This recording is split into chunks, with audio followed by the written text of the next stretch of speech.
heck of a year. Did it again in 2024 with north of 20% returns for the S&P 500 index. What did we do this year? We're already up about 3.5%, 4%. But and can we do it again? Marianne Bartels joins us, Chief Investment Strategist at Sanctuary Wealth, joining us from New York via Zoom. So Marianne, when you talk to your clients, you know, kind of when you're doing your year ahead letter for 2025, how did you kind of set expectations? What are the conversations you're having with your clients? Well, our year ahead report said all that's new is old. In other words, innovation is been around for centuries. And we're just in another major phase of innovation with artificial intelligence, with blockchain, with the crypto space, also known as Web3, virtual reality. But you know, AI is really going to increase productivity. We're already seeing enhancements in productivity, and we think that's going to continue. So what does that mean for earnings? That means earnings can continue to grow. And you know, we're just getting to the end of fourth quarter earnings for last year, coming in significantly higher than expectations, and we're seeing margins expand. And what we tell clients, markets go up and down based on earnings, and we have earnings. So it seems like, Marianne, that's going to be key for this market, because I'm not sure what the Fed's going to do for us this year. Maybe one cut, maybe two, but it seems like this market, if it's going to move higher, really needs earnings. So how confident are you in that earnings growth story for this market? Well, given the innovation that we have, I'm extremely confident. So confident that I set our target range this year to 7,200 to 7,400 on the S&P 500, which is another 20% return, which is very rare. I don't think it's going to be that high. So is that going to have I don't think it's going to be that. I don't think that's going to be that high. You know, I'll do a FID sequence analysis for you guys, you know, and dive in, but we're going to see like some bumpiness short term at the 6,500 and then go up to 7,000. I don't think 7,200, 7,300 by year end. I don't, especially with the whole tariff thing. I would say, you know, high probability at 7,000, maybe 6,850, somewhere in there. We expect the PE multiples to continue to expand. I don't think we're going to get a significant contraction. I think the next time we see the market at what people may call a reasonable multiple will not be until we enter a secular bear market, which I don't think happens until the next decade. How about just maybe, are there any risks coming out of Washington, D.C.? I think if you think about this new Trump administration, a lot of folks are very positive from an economic perspective. Lower taxes, maybe less regulation that could loosen the animal spirits a little bit. But on the other side, you've got all this talk about tariffs and other economic policies that could be, you know, present a headwind. How do you think about Washington risk? So the market has really dealt very well with Washington so far. And of course, we have comments from Trump again on tariffs. And I think that is knocking the markets. Yesterday, we actually hit a new record high. I think if we didn't have that comment, we'd be sitting here at another new high in the market. So I think the market needs time to digest what these tariffs really mean. And they're not a done deal. So the market doesn't like uncertainty, and what they want to know are the facts. And once they know the facts, they'll price it in, and then the market can move beyond it. So what that means is that Washington can create noise. It can create a little bit of volatility. That's why I said that once the tariffs start to really take hold, that's going to be around the 6,500, 6,450 mark. And it's going to bounce around, and then go up. But she's a little too optimistic about a 24% return. I mean, come on. I mean, ridiculous. But we don't see a risk of a recession. So we don't think there's a ton of risk if you can go into, you know, corporates. We're not a fan of treasuries. We wouldn't go long duration here either. So we're being very, very selective in where we're allocating our fixed income portfolio. With that said, though, a lot of clients like sitting in that cash that was able to get 5% and they're not moving it. So we have almost $7 trillion in the money market fund. And to be honest, I only see that going up. I don't see it going down yet. Marianne, thank you so much. We appreciate that. Marianne Bartels, Chief Investment Strategist at Sanctuary Wealth. Got a bullish call there. Again, on the S&P 500, 12-month out, 7,200 to 7,400. One of the higher numbers that we've seen out there on the street. All right, 2 p.m. Wall Street time today. FOMC meeting minutes. Before a time when seeming like every president in the Fed was speaking all the time publicly, these minutes really meant something back in the day. What do they still do? I think they still do to our next guest. Michael McKee joins us, Bloomberg International Economics and Policy Correspondent here. Michael, talk to us about these FOMC meeting minutes. What do they mean? What do people typically hope to learn from them? Well, everybody, of course, is hoping to learn what the Fed is going to do next, or at least get some view on what the Fed's path is. But you're right, the minutes don't provide as much information as they used to for two reasons. One, because we have so much of the data now presented to us between the time of the meeting and the time the minutes come out. We know how they voted, we know who voted which way, and we have a pretty good idea of what most of the members of the Open Market Committee think. But also, about a year ago, they changed the format of the minutes, and now it's more of a summary than anything else. So we are at this point looking at some information that we get from it, but it's largely outdated by the time we get it, unless we find a surprise. So, Mike, how do you think our good friends at the Fed, how do they deal with what we have to deal with every day, with seemingly the news flow coming out of the White House and Washington in general, tariffs and other economic policy proclamations? How does the Fed kind of deal with all that? Well, I could make a joke, Paul, and point out that Christopher Waller gave his speech this week from Australia, and Patrick Harker gave his speech from the Bahamas. So maybe what they're doing is just getting out for the time being. Right. They watch, they wait.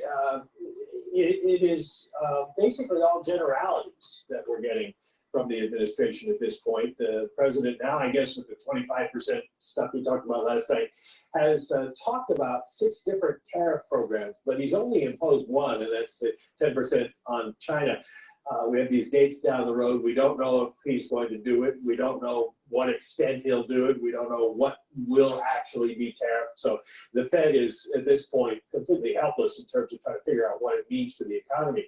So they're looking at what real data they have, which is on unemployment and inflation, and they're concluding that unemployment is in good shape at the moment. It doesn't look like it's falling off a cliff, and inflation, while still higher than they want, doesn't look like it's jumping up. So they can just sit there. The Fed funds rate is appropriate for where the economy is at the moment. So looking at the work function, Mike, it seems like less than 2 rate cuts are factored in here, priced in here for the calendar year 2025.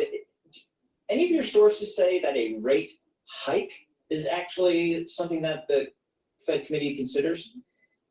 No, they're not considering that right now. They think if the inflation rate continues to come down, we had a bad CPI, but the PPI and import prices suggested that the PCE, which is the Fed's target rate, is going to come down a little this month.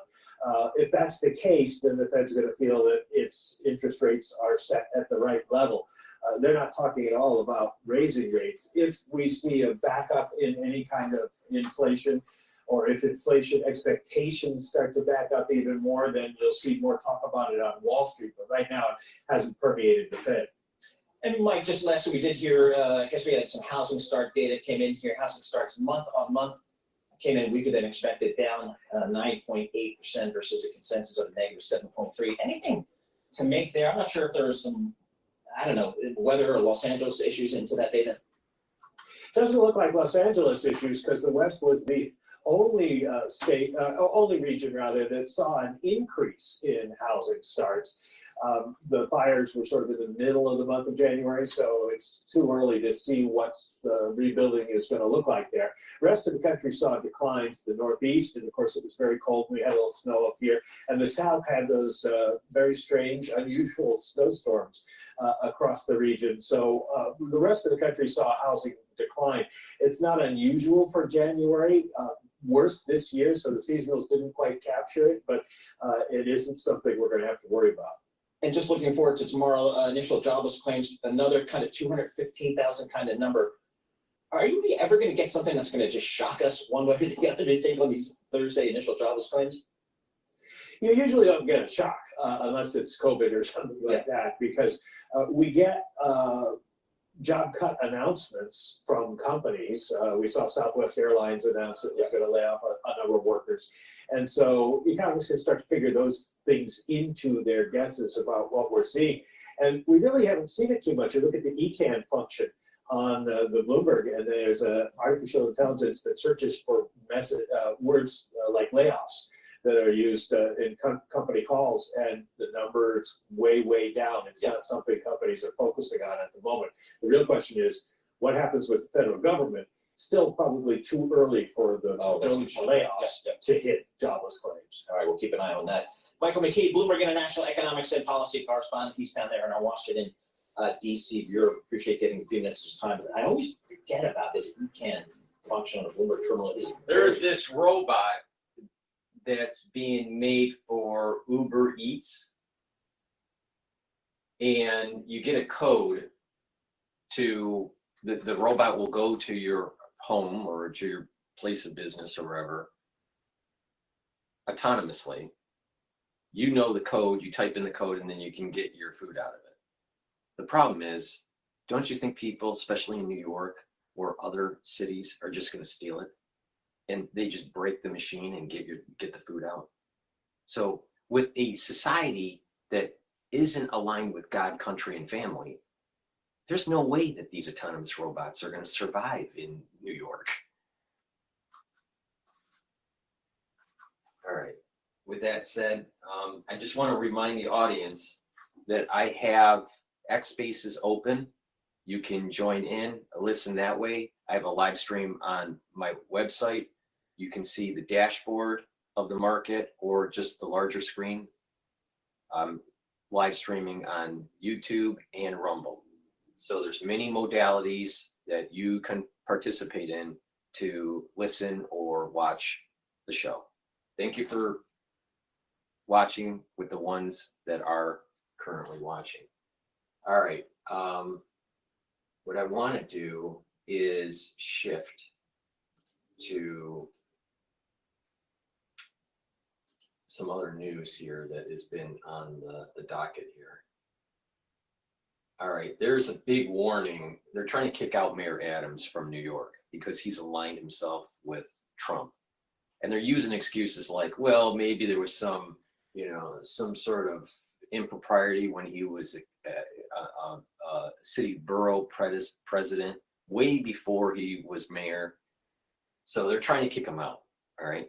Because he's aligning himself with Trump on this illegal immigration issue. So Hochul is trying to exercise her authority as governor to kick Mayor Adams out and allow Cuomo to come in to become mayor during the election cycle that we have in New York City that's coming up.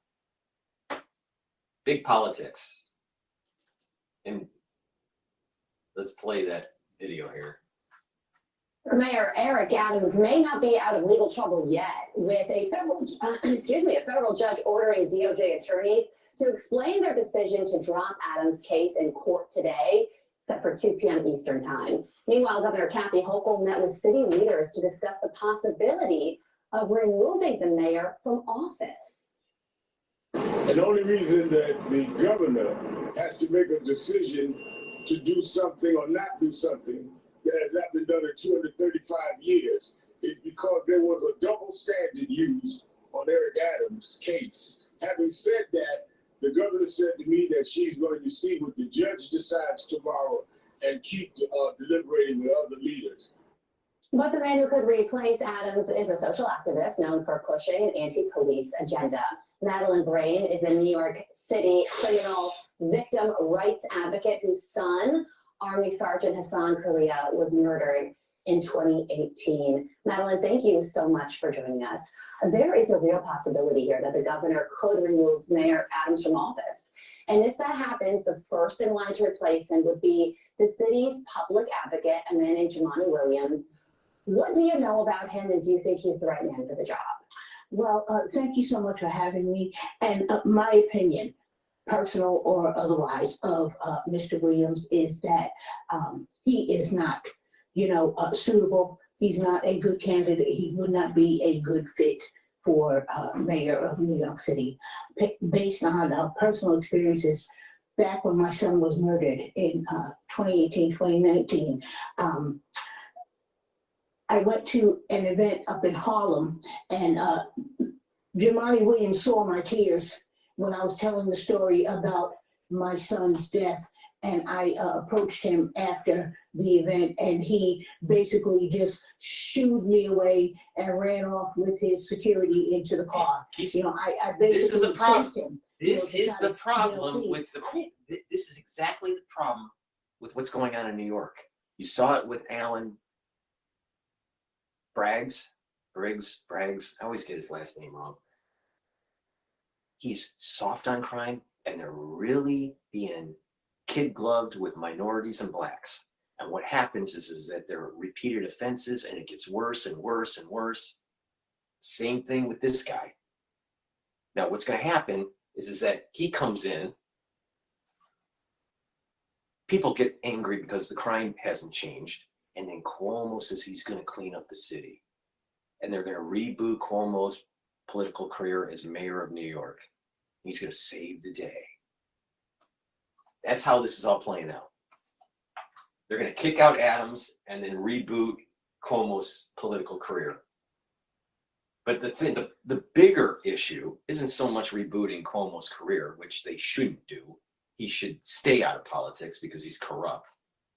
But this lack of regard of the law and prosecuting these minorities when they break the law. And they just look at what happened with Daniel Penny, Marine, served his country honorably, and he tried to de-escalate a situation on the train with a black guy that was out of control. Now, unfortunately, the black guy got killed during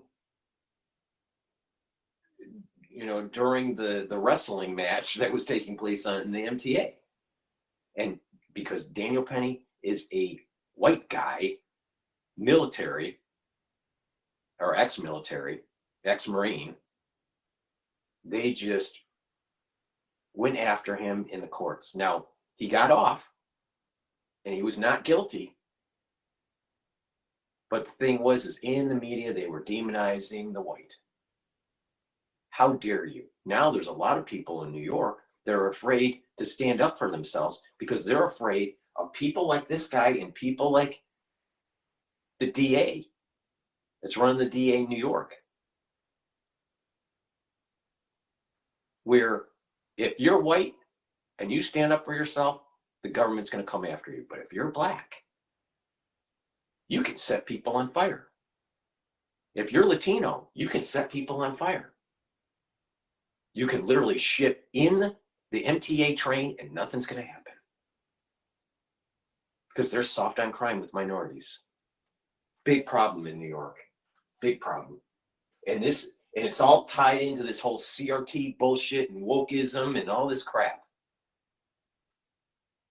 And then, once you get enough states and cities that have these individuals running their municipalities and their fiefdoms, then they're going to push reparations. That's where this is going.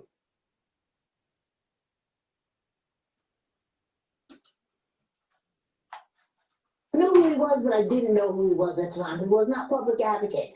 Letitia James was public advocate at the time, while Mayor Adams was the Brooklyn Borough president. So this is before all those guys got elevated to this celebrity status. Right. Okay, and once that happened, you know, all, you know what broke loose. Yeah. Madeline, why would he run away from them?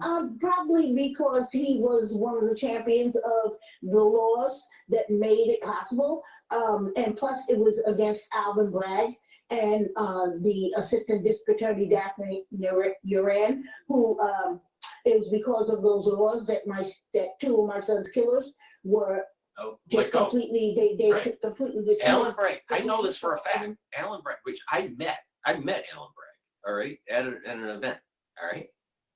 He is all about making sure that they're soft on crime for minorities and give them a second, and a third, and a fourth chance. Meanwhile, the statistics are showing that their crimes, they just repeat it or they get worse. But if it's a white, heaven forbid, if it's a white male, they're gonna throw the book at him. They're gonna go after him like flies on shit.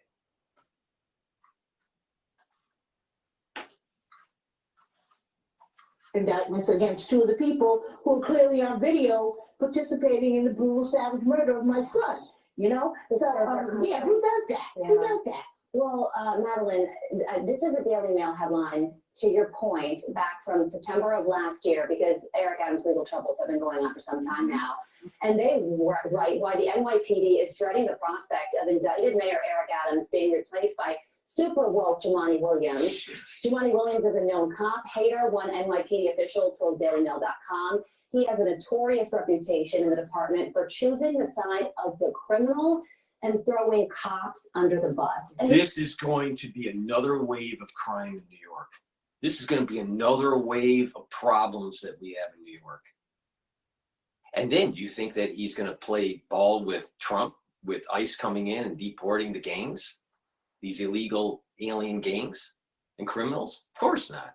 It's going to be a free-for-all. I'll tell you, America, you need to wake up, because if you don't control your municipalities and your states, you're going to have to pay reparations. Watch, because that's where the black community is pushing. The ultra woke, democratic, you know, the Democratic Party, the ultra woke black constituency is pushing reparations. And the Democratic Party, they're the party of slavery, so they really don't care about blacks. What they really want is to give a freebie so you get their vote.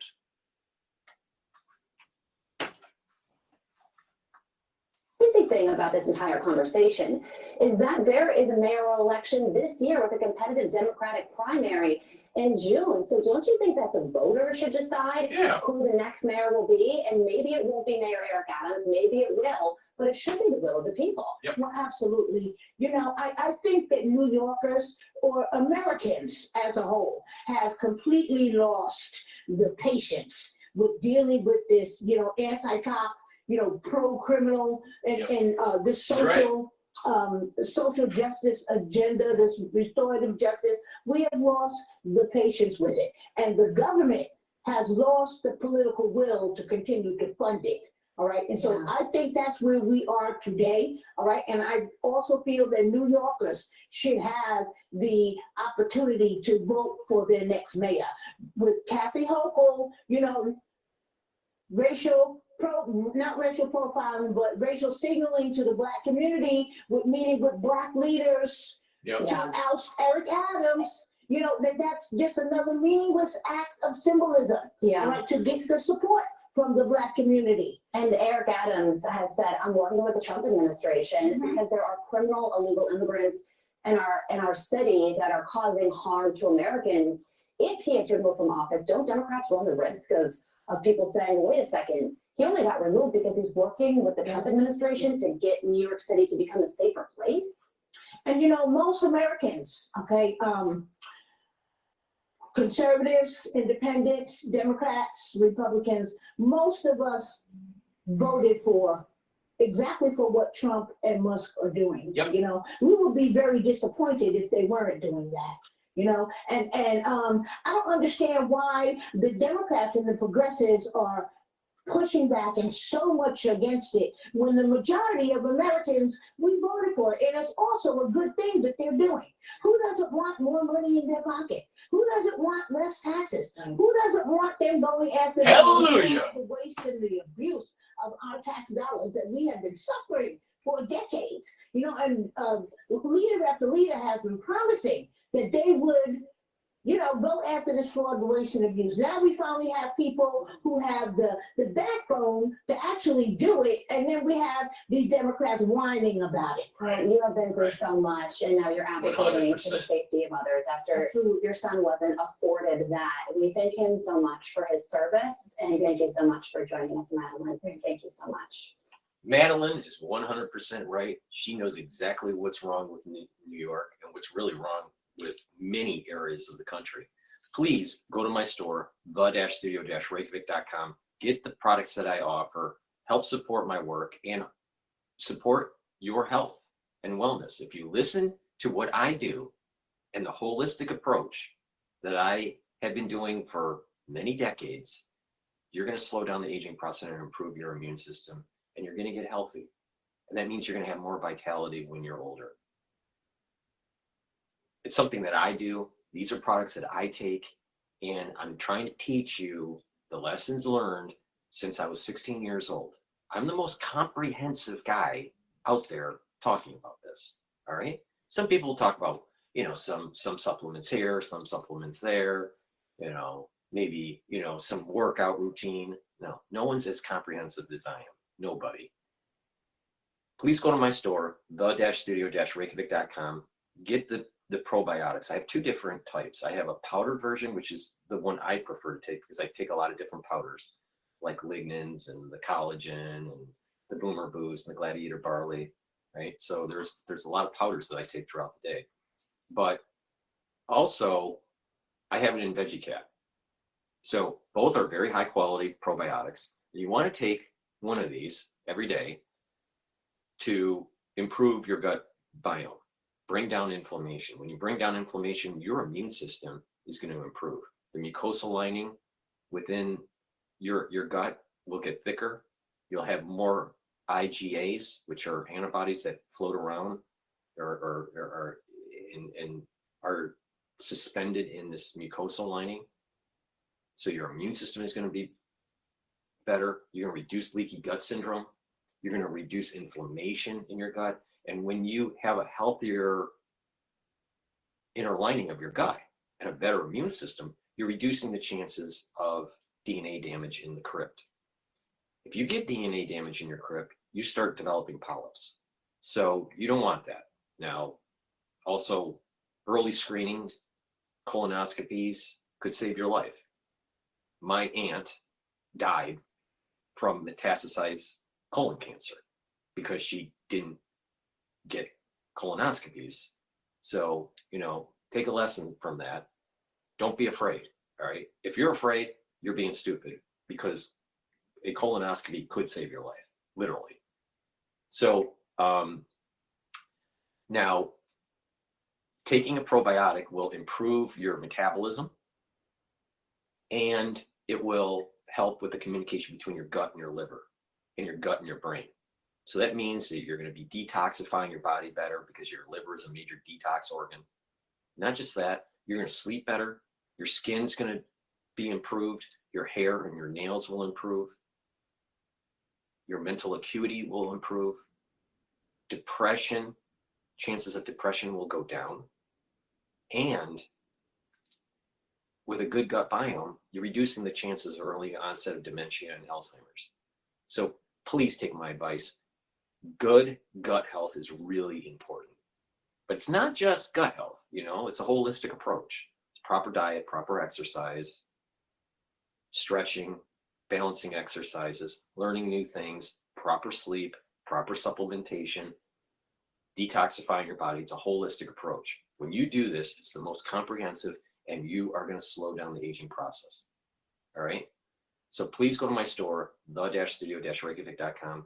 get the probiotics, take them every day, and get your gut health to the optimum level, and you're going to see other systems working better. Your brain's going to work better, your liver's going to work better, you're reducing inflammation, and your skin, hair, and nails will improve. So please go to my store and get the probiotics. All right, let's go to Bloomberg here. Talking about the big U.S. banks, and we also were talking about the European banks and how they have really fallen behind the big U.S. banks. A lack of consolidation there is one of the factors. HSBC, a big foreign lender, reported some numbers, and they're talking about cost cutting and revamping and looking at their business here. So again, that stock has actually done well. It's up 14% year to date. HSBC hit a 52-week high today as well. So the street likes what they see. Tomasz Netzel, he joins us here, senior European banks analyst for Bloomberg Intelligence, joined us from London via Zoom. Tomasz, what's going on at HSBC with some of their restructuring here? Yeah, great. Thank you.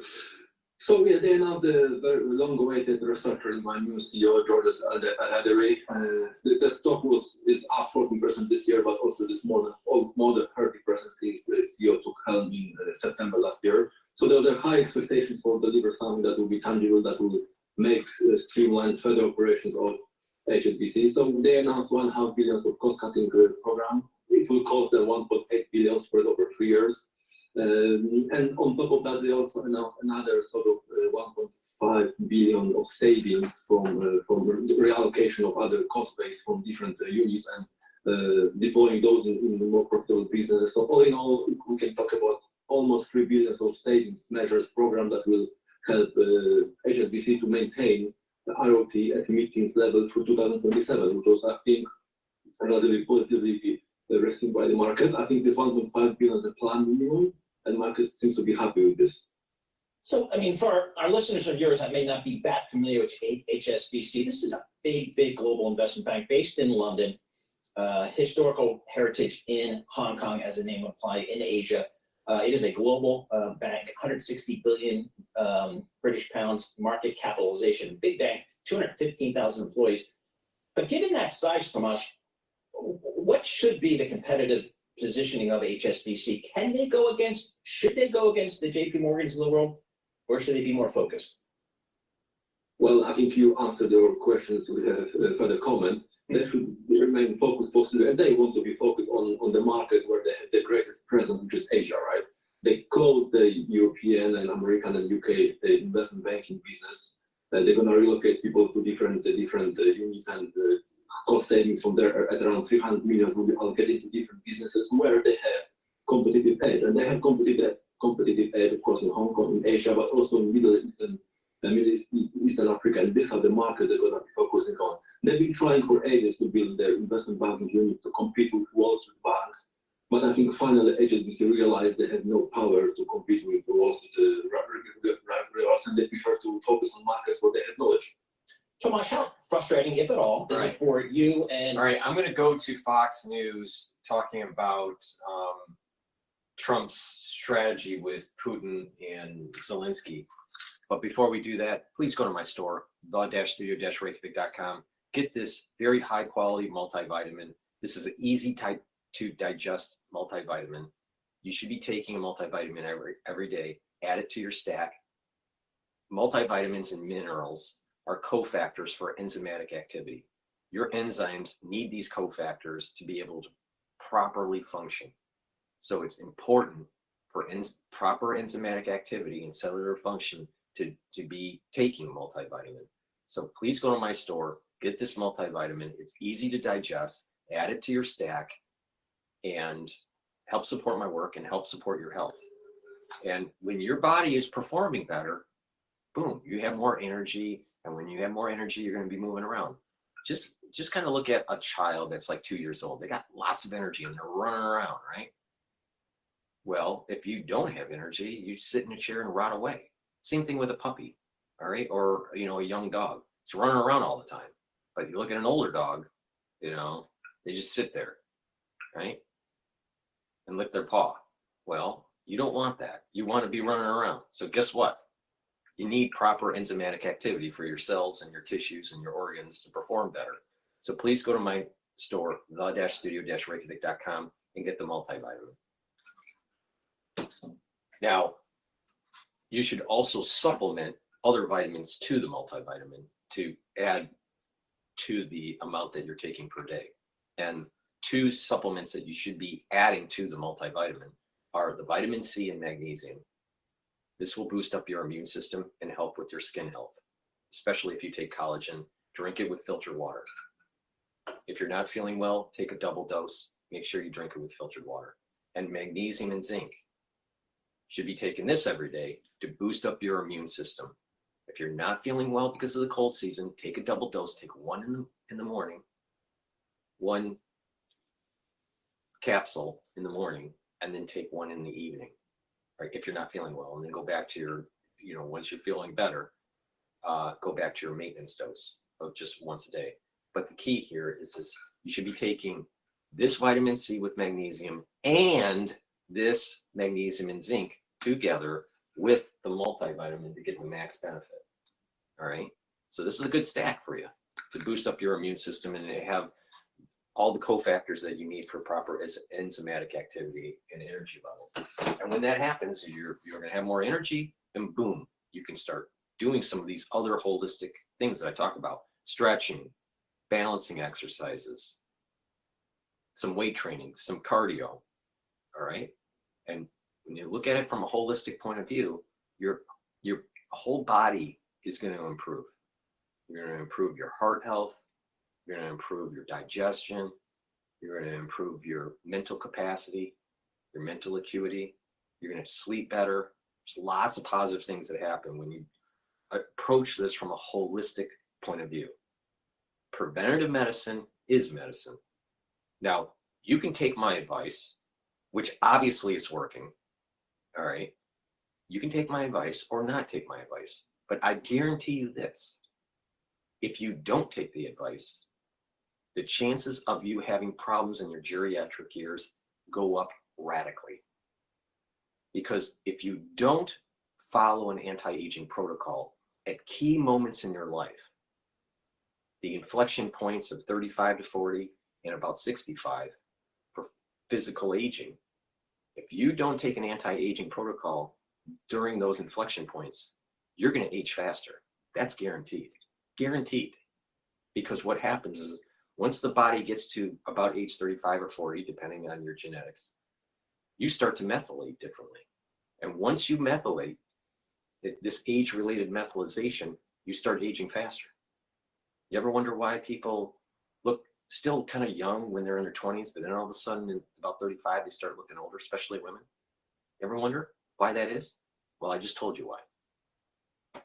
Now, if you take anti-aging protocols and take the supplements and follow a holistic approach, you're reducing age-related methylization. That's why it works. And that's why it's so important to do it as early as possible to get the compound benefits.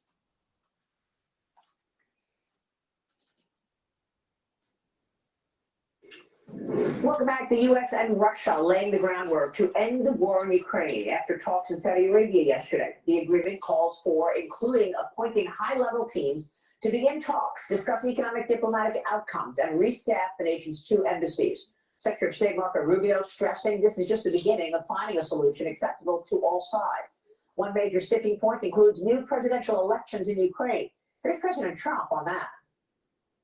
We have a situation where we haven't had elections in Ukraine, where we have martial law, essentially martial law in Ukraine, where the leader in Ukraine, I mean, I hate to say it, but he's down at 4% approval rating, and where a country has been blown to smithereens. And I like him personally, he's fine, but I don't care about personally. I care about getting the job done. You have leadership now that's allowed a war to go on that should have never even happened, even without the United States. Trump says he could meet with Vladimir Putin before the end of February. Joining me now is the head of the Global Magnitsky Justice Campaign, the CEO of Hermitage Capital Management, Sir Bill Browder. Bill, it's good to see you this morning. Thanks so much for being here. You've had plenty of run-ins with Vladimir Putin. Give us your reaction to all of this.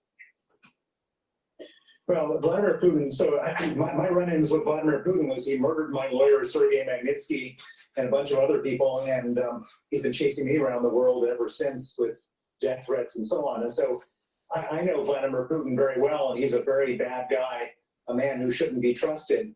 And so when I'm watching this whole thing playing itself out, Kind of like the Biden administration with the FBI against conservatives. I'm thinking to myself that we need to be more supportive of Ukraine, who are the victims, and a little bit less chummy with Putin, who is the aggressor in this whole situation. I find that that at the end of the day, that Putin could end this war right this minute by just stopping. That's the thing. Ukraine is defending, Putin's attacking, and he could stop. And so that's what we should be pushing for. Yeah, it's a great point that you make, and you know, it certainly felt in those comments from President Trump that he was more critical of Zelensky, certainly noting his lack of popularity with that 4% number in terms of the potential for elections. That number comes out of thin air. There's no 4% number. Zelensky's got a 52% approval rating, not a 4% approval rating. They're under attack. The reason they have martial law is because this country's been invaded. They have airstrikes every day from Russia.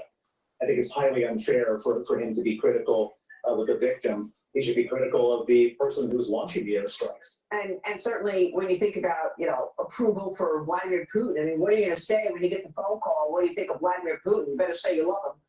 So I don't believe anything on the Russia side either in terms of approval of Vladimir Putin. But what's your take on Ukraine not even being part of that peace talk yesterday? I mean, President Trump has made the point, look, he's been part of the talks for 3 years, but Zelensky makes the point that he wasn't at the table in Saudi Arabia, and he says he's not going to accept any outcome without being part of the talks.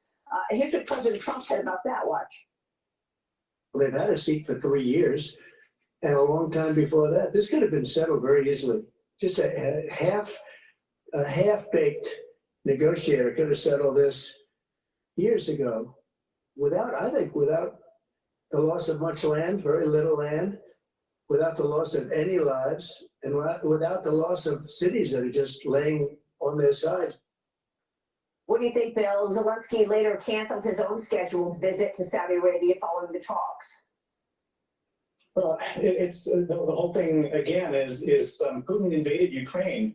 Putin thought he was going to win in 3 days, and he didn't. And why didn't he win in 3 days? Because the Ukrainians bravely fought back, and they said, we don't want you to invade our country. We don't want you to kill our men, rape our women, and kidnap our children. This was not a time for negotiation. This was a time for them to defend themselves. And so there was no chance for any negotiation to happen. This was a brutal dictatorship invading a peaceful neighbor who didn't want to be invaded. And so I think President Trump is being very unfair to Vladimir Zelensky. It pains me to see him saying these things. I think that he should be supporting the victim in this thing, the democratically elected victim. Vladimir Putin has been a dictator for 25 years. He's taken over Georgia. He's carpet bombed Syria. He's done all sorts of terrible things. So I think we need to understand who the good guys are and who the bad guys here. Ukraine is the good guys, and Putin is the bad guy. But, you know, Americans are frustrated with all of the hundreds of billions of dollars having been sent to Ukraine with no end in sight. I mean, what would you advise? Officials have discussed economic sanctions placed on Russia by the Biden administration at the start of the war. Here's Secretary of State Marco Rubio on that. Watch this. There are sanctions that were imposed as a result of this conflict. And so I would say to you that in order to bring an end to any conflict, there has to be concessions made by all sides. And there are other parties that have sanctions. The European Union is going to have to be at the table at some point because they have sanctions. What happens if those sanctions are removed, Bill? How do you see this playing out? I think it would be a disaster if the sanctions are removed. The sanctions are putting pressure on Putin, putting economic pressure on him, which he obviously doesn't like. But I've got a solution for this whole thing, which I think President Trump would like, which is that when the war first started, we froze we, meaning the United States, the European Union, UK, et cetera, froze $300 billion of Russian central bank reserves. That money is sitting in the West. And to the extent that everybody is upset with the Breaking news from BBC. Trump launches fresh attack on Zelensky, calling him a dictator as U.S. row with Ukraine deepens. All right, so so there's some breaking news with Trump here. Also, Trump signs executive order to study how to expand in vitro fertilization.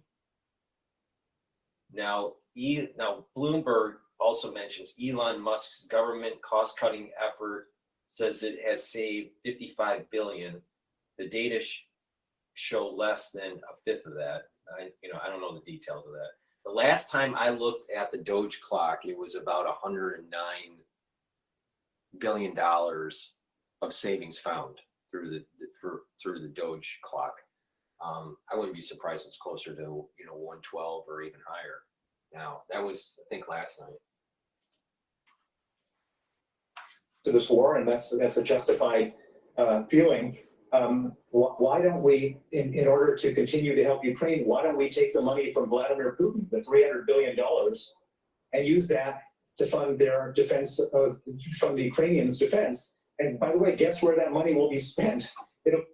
Because Russia has nuclear weapons. They're a world power. Ukraine is not. And we need an ally for a multi-front war against the CCP. And Ukraine isn't going to help us with the CCP. That's why. And not only that, integrating Russia economically with the United States and with the Western world in general, and reintroducing them back into the G8 and the G20 is going to reduce the strength of the BRICS, which is going to be America First policy. Because what was the whole point of BRICS? To circumvent the hegemonic power of the United States. But if Russia is not a part of it, guess what? It starts to collapse. If India is not a part of the BRICS, it starts to collapse. So what Trump's doing is genius. But this little dipshit can't see the big picture and the big chessboard that's being played. Because it's Ukraine, Ukraine, Ukraine. Horse blinds. Another dipshit pontificating about Ukraine.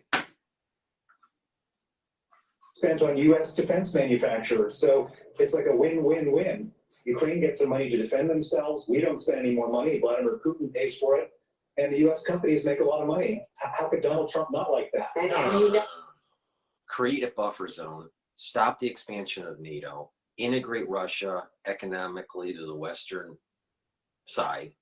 Reduce its alliance with China so we can use them as an ally, just like we use them as an ally to fight the Nazis.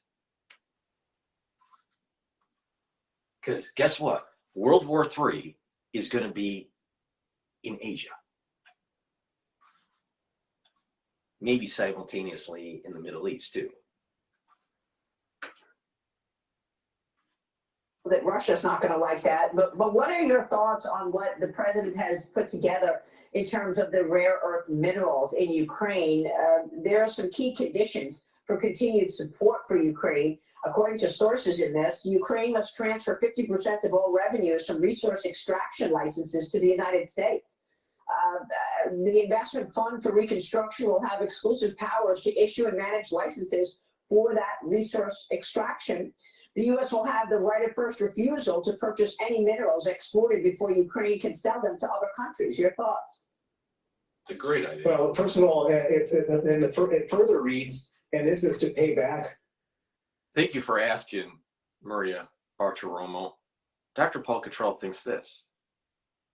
If you are getting back the funds that we sent to Ukraine through rare earth metals that we need for our manufacturing and for our weapon development, all right, that's a win-win. They're actually literally paying back what we gave. Not just that, by us controlling who they sell it to, prevents China from building up their military and, you know, their expansion into AI. So it's cutting off China. So that's a win-win. You got to look at this from the standpoint that Taiwan's going to turn into a flash pan.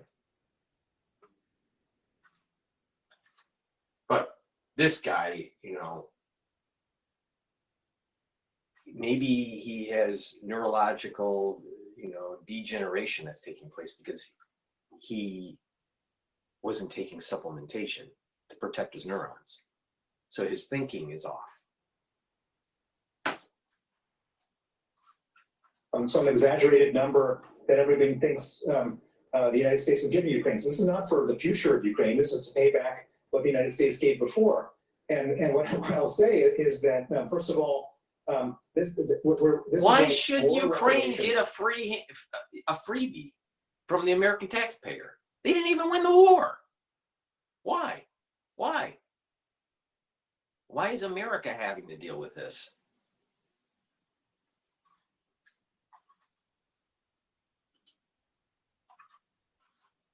From Ukraine, who's the victim? Russia should be handing over their natural resources for all the money that we've spent, not Ukraine. Ukraine needs to rebuild. They need to defend themselves. To punish Ukraine for the military aid that we've given them before, it seems like, you know, highly unsympathetic position. And I'm not being in any way partisan here. I was at the Munich Security Conference last weekend, and I was meeting with Democrat senators and Republican senators, and there's no, Right, there's no difference in the I'm position. gonna pause him, and live now is And equalization, and all right. Live now is playing a statement on Truth Social by Trump about Russia and Ukraine war. Now this is from President Trump. Think of it, a modestly successful comedian, Vladimir Zelensky, talked the United States of America into spending $350 billion to go into a war that couldn't be won, that never had to start, but a war that he, without the US and Trump, will never be able to settle. The United States has spent $200 billion more than Europe, and Europe's money is guaranteed, while the United States will get nothing back. Why didn't sleepy Joe Biden demand equalization? In that this war is far more important to Europe than it is to us. We have a big, beautiful ocean as separation. On top of this, Zelensky admits that half of the money we sent him is missing. $100 billion is missing. Now, 50 million of the $100 billion went up his nose.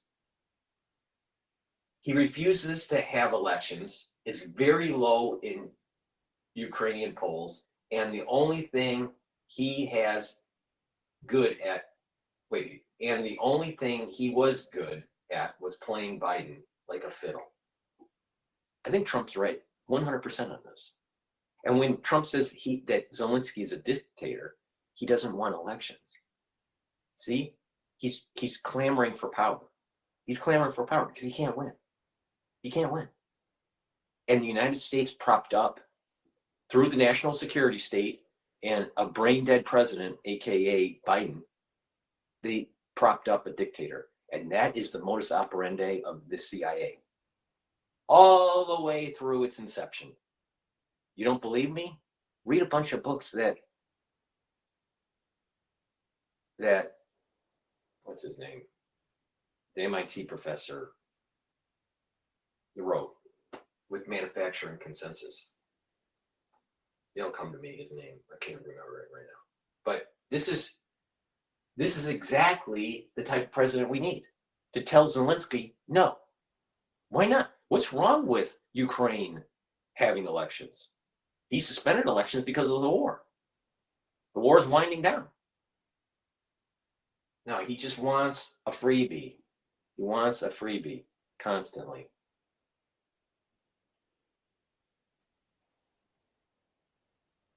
Amazing.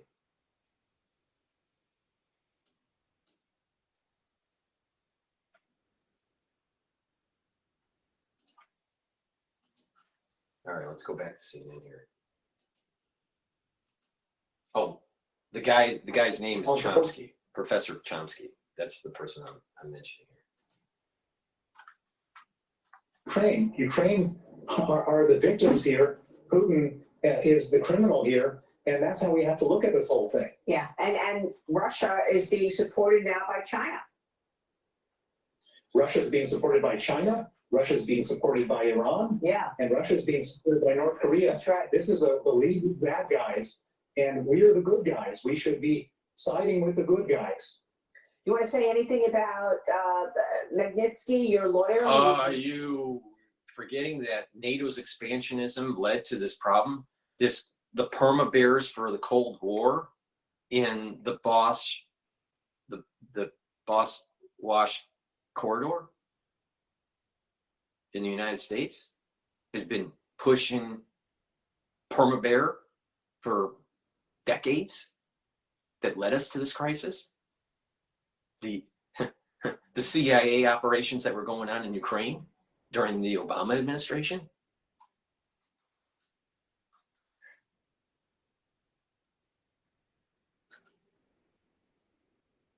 By Vladimir Putin, and where you are today in terms of Putin trying to hunt you down?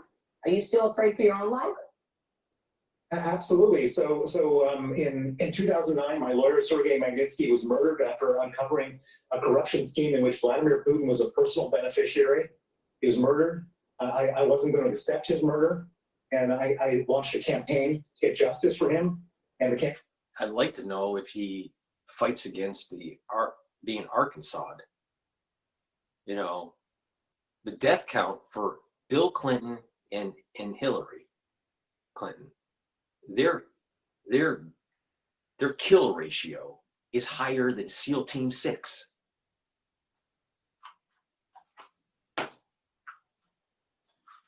It led to something called the Magnitsky Act, which was passed in the United States in 2012. Yes. It's been passed in Canada, and UK, Australia, et cetera, EU.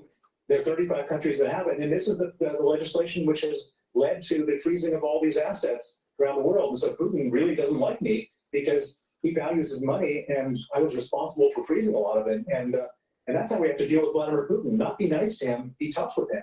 Yep, Bill, all fair points. Great to see you this morning, sir. Thank you. You know, the bottom line is Mario Bartiromo should have been a little bit more pushing against him, because Trump is playing this in long game at the level of Gorbachev and Reagan. That's the level that he's playing at. And it's about nuclear disarmament. Reduce the number of nuclear weapons that we have. And if you're going to, and the best way to do it is stop the war in Ukraine and integrate economically with Russia. Putin is too old to redo this. Putin can't reboot a war effort. He's too old. And both countries, Ukraine and Russia, are exhausted. It's obvious. If they weren't, then there would be mass movements in either direction. But they can't. They're kind of like a stalemate. They're both exhausted. Okay. So with that said, I want to go to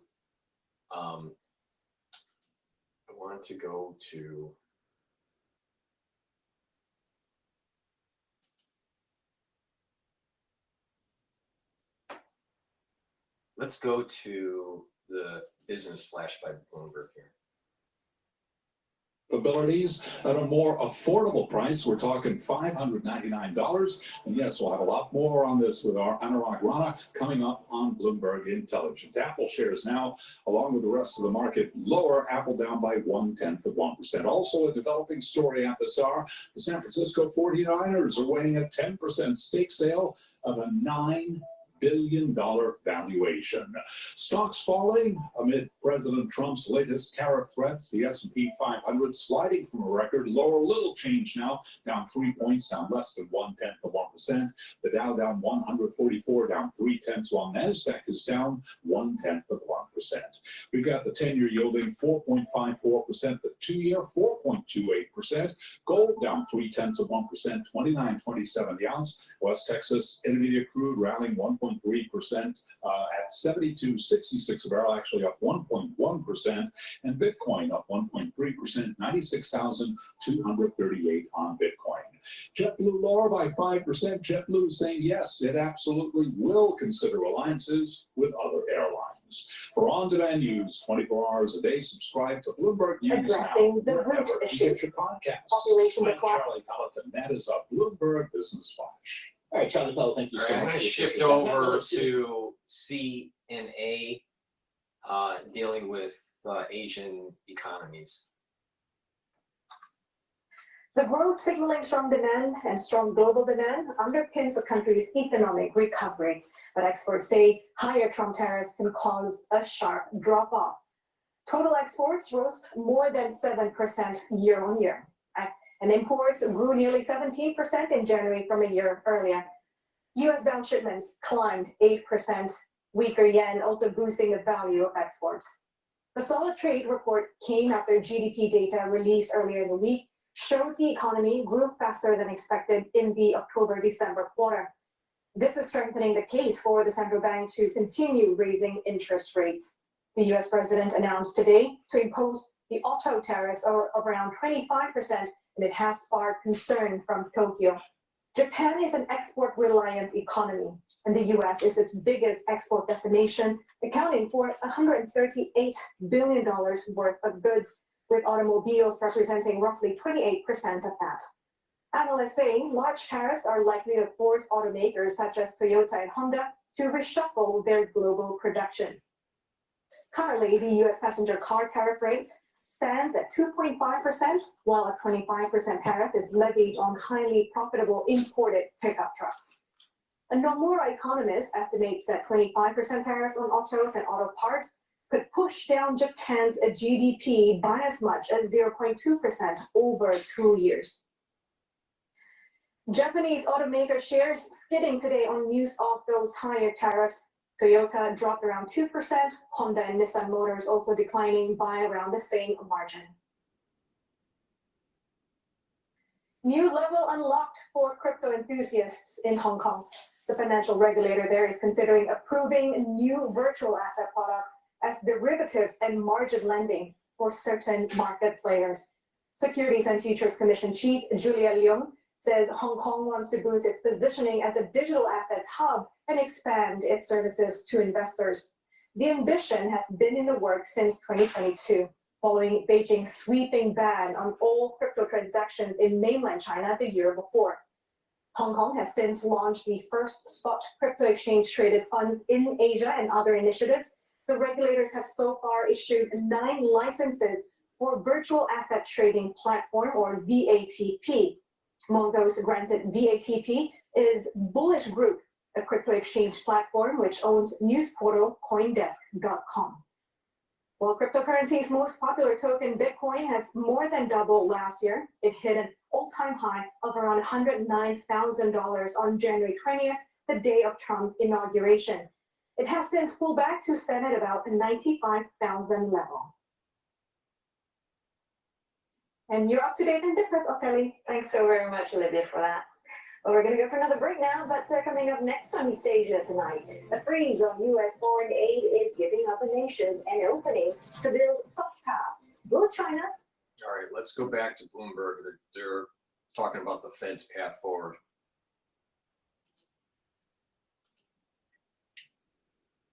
Space, do you sit there to 2-year treasury, which I can do at 4.3%, or do you suggest you plan to take some credit risk here? Yeah, no, we believe diversification and not only credit risk, but also across the yield curve. We don't try to pinpoint and time, where you should be, either from an interest rate perspective or, a credit perspective. And we've long maintained that, this sort of understanding that, hey, the 60/40 is under assault. Fixed income does not diversify the way it used to in equities.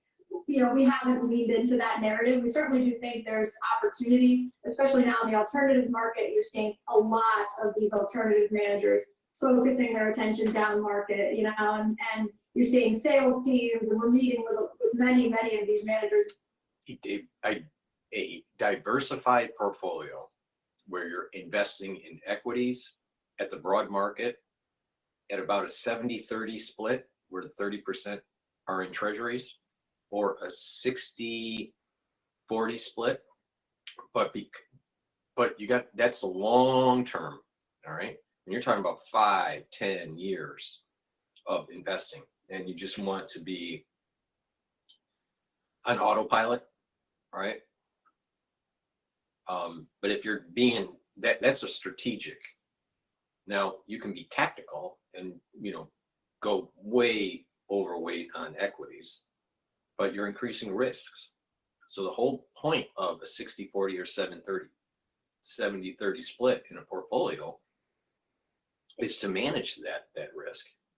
And it really depends on your age and when you decide to retire.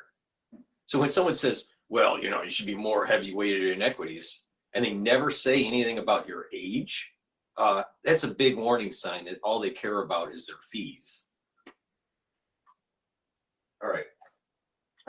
Just trust me. Watch the dashboard.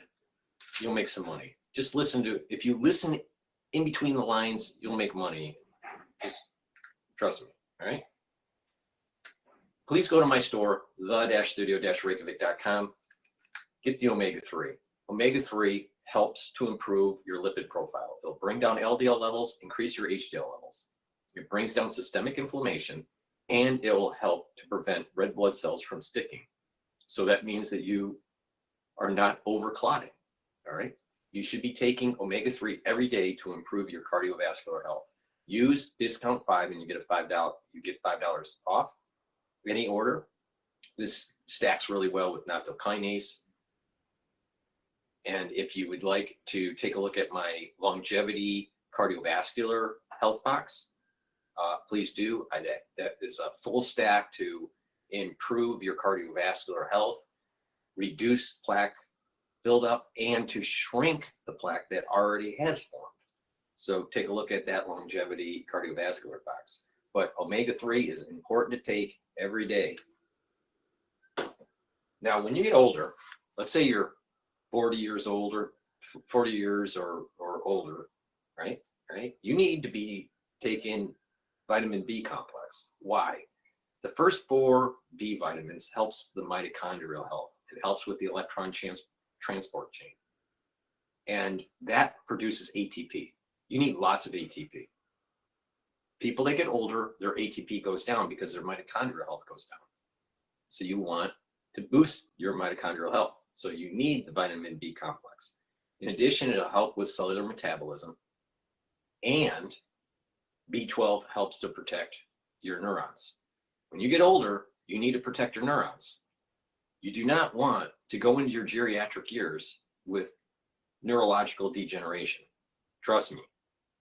All right. You don't want Parkinsonian type symptoms. You don't want Lewy body symptoms. You do not want early onset of dementia symptoms. Trust me on this. You need to protect your neurons. Now, it's a holistic approach. You need to take the proper supplementation, which is the vitamin B complex, but you also have to do resistance training, some cardio, some stretching, some balancing. And when you do that, you're activating different neurons. You have different neural connections for your tendons and the ends of your muscle. You have different neural connections to contract your muscles. You have different neural networks to balance your body. And that's why it's so important to activate all these through resistance training, cardiovascular, and balancing, stretching. It's really important. and then learn new things. Get that neuroplasticity going. And when you're learning new things and you're staying away from screen time and you're reading a book, right? Your memory is going to get better. And not only that, your attention span will be better. If you consume all your content from a screen, most likely your attention span has gone down. It has something to do with the blue light that is coming off of the electronics. So please go to my store, the-studio-reykjavik.com, get the vitamin B complex, protect your neurons, and it's a holistic approach. If you follow what I'm saying, you do it regularly, you're going to improve your health and your wellness. But if you don't be surprised in your geriatric years, your hands shaking, your gait issues, you have gait issues, and your memory's declining. But you know what I'm going to say? When I'm in my geriatric years, and when that's happening to you, if you didn't listen to me, I told you so. Please go to my store, the-studio-reykjavik.com, and get the Good Night formula. Take this every day, and what's going to happen is you're going to go into 3 cycles of REM sleep and deep sleep. That's really good for you because you're consolidating memory, you're detoxifying your central nervous system, and you're going to be well rested. And you do that regularly, what's going to happen is you're going to bring down stress levels, you're going to bring down your cortisol levels, you're going to improve your immune system because you're bringing down your cortisol levels. Because cortisol, high cortisol chronically is immunosuppressive. So when people have sleep deprivation regularly, they have high cortisol levels, and then they have usually high glucose levels. So that's all pro-inflammatory, and that elevated cortisol throughout the day, even though it cycles up and down, but elevated cortisol levels are immunosuppressive. So you'll get sicker, you'll age quicker. You look at people that have stress. Why do people say, oh, that person has stress and they look like they're aging faster? It's because of the cortisol. It's because they're not sleeping well and they're not detoxifying their brain. Garbage collects in the central nervous system and it detoxifies when you're actually sleeping. So please go to my store, the-studio-reykjavik.com. Get the Good Night formula. It has a lot of different ingredients in here, different vitamins and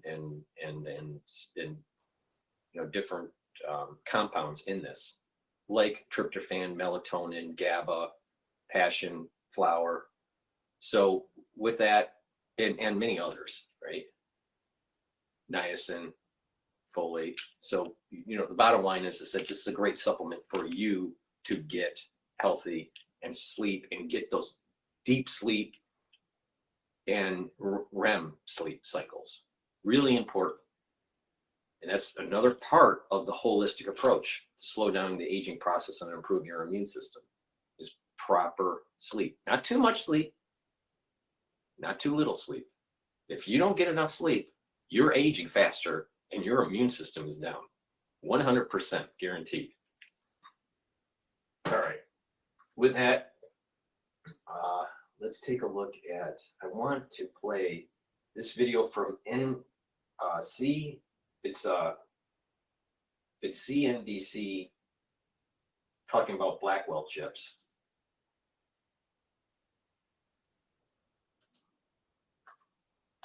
On there as it pertains to demand for the semiconductor space.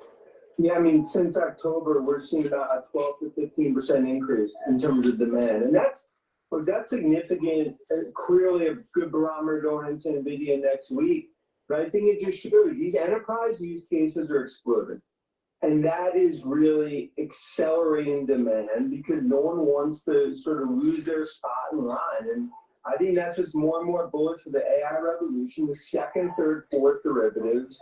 That's so far from our trip. Very, very bullish and feeling really good going into NVIDIA next week. Is NVIDIA still a top pick for you?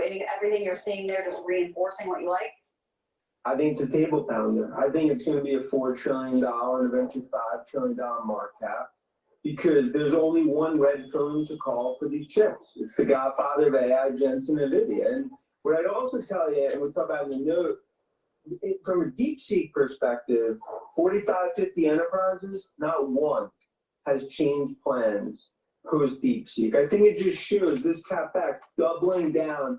That's what we're seeing across, not just big tech, but across enterprise. Dan, there were some takes last week on this AI summit in Europe, where some of the survey work being done had some constituents saying, yeah, we're curious, but we're not seeing outright value on these investments quite yet. Where do you think AI, how much of IT budgets does it make up, and how much could it get to? Yeah. I mean, Carl, I think that's why you look at names like Palantir, right? Kind of sort of the golden child in terms of use cases, monetization, as it's already playing out.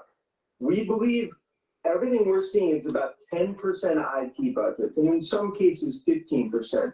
Now, look, there's some enterprises, of course, places around the world that are not going down the AI path, of course, but they're going to have to delay their initiatives for, I'd say, 12, 18 months, because right now, demand's outstripping supply 15 to 1.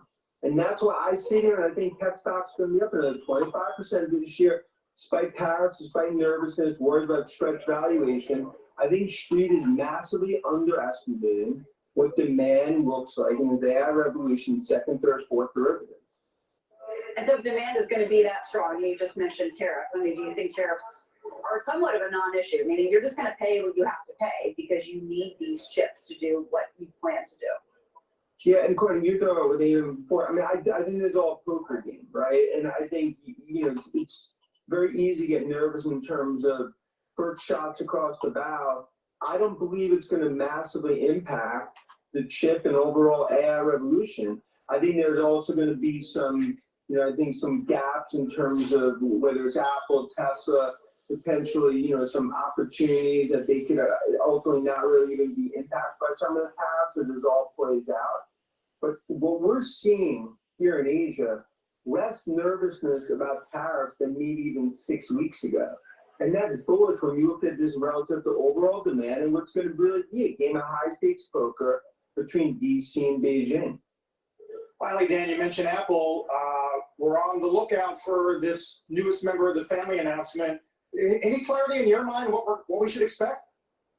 Yeah, look, I think it's just it's another product that's going to just fuel more and more of what I believe is just a broader, not just upgrade cycle, but Apple is going to continue to see this renaissance of growth. I think when you sort of look at the price point from an SE perspective, especially emerging markets, especially developing markets, I think India more and more is going to become a bigger market.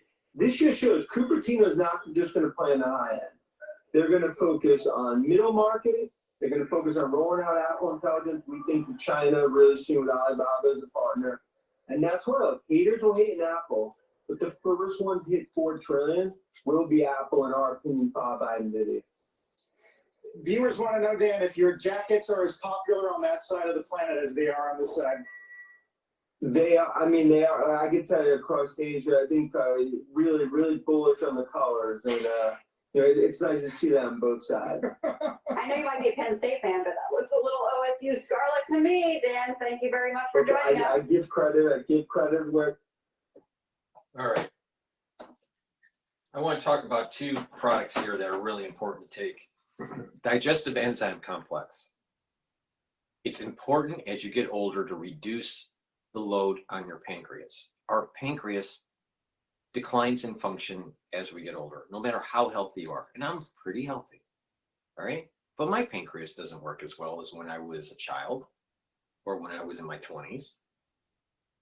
And I guarantee your pancreas isn't either. So it's important to reduce the stress and the load on your pancreas when you eat. So take digestive enzyme complex to break up carbohydrates, proteins, and lipids. They'll reduce the load on your pancreas and it'll allow you to digest the foods and absorb the nutrients. If you work out, either if you are an athlete, young or older, taking digestive enzyme complex will help you break up your pre-workout nutrition or your post-workout nutrition and reduce the load on your pancreas, and you're going to be able to fuel your body quicker. And that means that you're going to recover quicker and you're going to get those gains from your workout So please go to my store, the-studio-reykjavik.com, and get the digestive enzyme complex. Now, we're talking about working out and people that are older. People that are older, especially around 40 years old, they start to atrophy their muscles.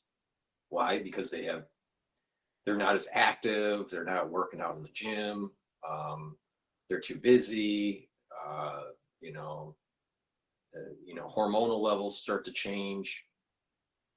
Now, taking Myotrol is really important to help you to maintain muscle and to build muscle.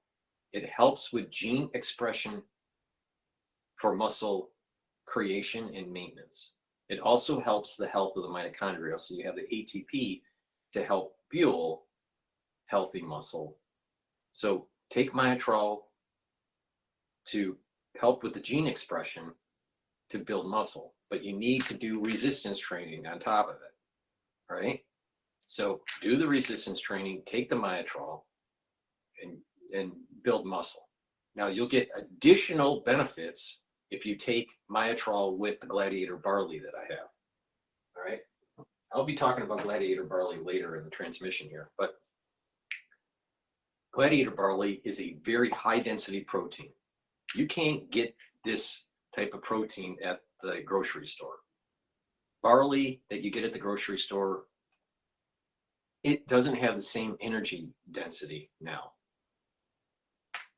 This is an heirloom barley, all right? So this is designed, and it's very high density protein. It's designed to build muscle.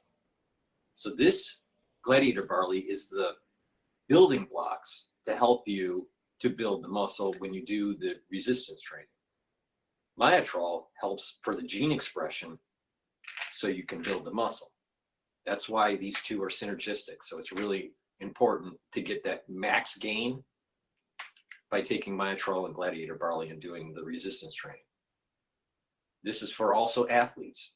If you're an athlete, young or older, you'll get more gains in strengthening for your sport by taking Myotrol and the Gladiator barley together. So please go to my store, get the Myotrol. If you're an athlete, young or old, or if you're just 40 years of age and you want to build muscle mass, take Myotrol, do resistance training. You get added benefits if you take it with the Gladiator barley. Use discount 5 and you'll get $5 off any order. All right, with that said, let's go back to Bloomberg. They're talking about the fallout of Trump's trade war. Now he's selling direct to consumer with this. Yeah, and that's the big thing, is that the Chinese factories are really looking to diversify on, where they sell. And so this factory in particular, yeah, they make a lot of these components that were used in name brand razors like Wall or Remington, those sorts of things. And then they realized, you know what, we could actually sell direct to consumer, especially during the pandemic when people were giving themselves haircuts at home and getting pets, and they need to get groom the pets. So it basically gave life to this direct to consumer push for this company. And they had tried Amazon, and they found that Temu was just a lot simpler for them, in the sense that they weren't fighting for every sale on Amazon and paying for all the advertising. And you really have to run a sophisticated business to sell on Amazon.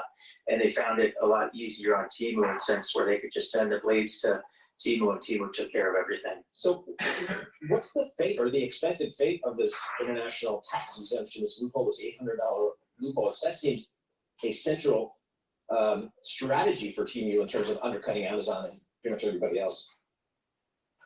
That's the million-dollar question right now. I mean, it's not the only advantage Temu has. It's certainly one of them, and it certainly helped them be a differentiator. And we're still not exactly sure what's going to happen. Trump made this mandate to eliminate the loophole, but then backpedaled on it. They have to figure out exactly how this is going to work. And once we know exactly how it's going to work, then businesses are going to look for potentially other loopholes or that sort of thing. So all of this stuff is still shaking out. The bottom line is, you could see consumers take some price increases. You could see factories taking a little bit less to try to share in the pain. retailers cutting their profit margin. So generally when these kind of things hit, it's not like a one-size-fits-all solution. We'll see this. We'll see the pain of any of these tariffs applied differently, throughout all the players, depending on the position of strength that they're in. I mean, in reporting on this story, Spencer, did you note that many of Amazon's products are made in China as well? In fact, when I look through Amazon for any specific goods, I tend to notice a lot of brand names that I've never heard of or can't pronounce. A lot of times they're just a bunch of consonants thrown together. And those products are all made in China. So Jeff Bezos or the other shareholders, he only owns 9% now, are also going to fall victim to this tax if it's enacted. Yeah, but the difference here is Amazon wants to offer you quick delivery, so oftentimes what you buy on Amazon is already in a warehouse in the U.S., meaning it was put on a big cargo container, shipped into a U.S. port, and the value of that cargo container was above this de minimis loophole, so they paid the tariff on those goods.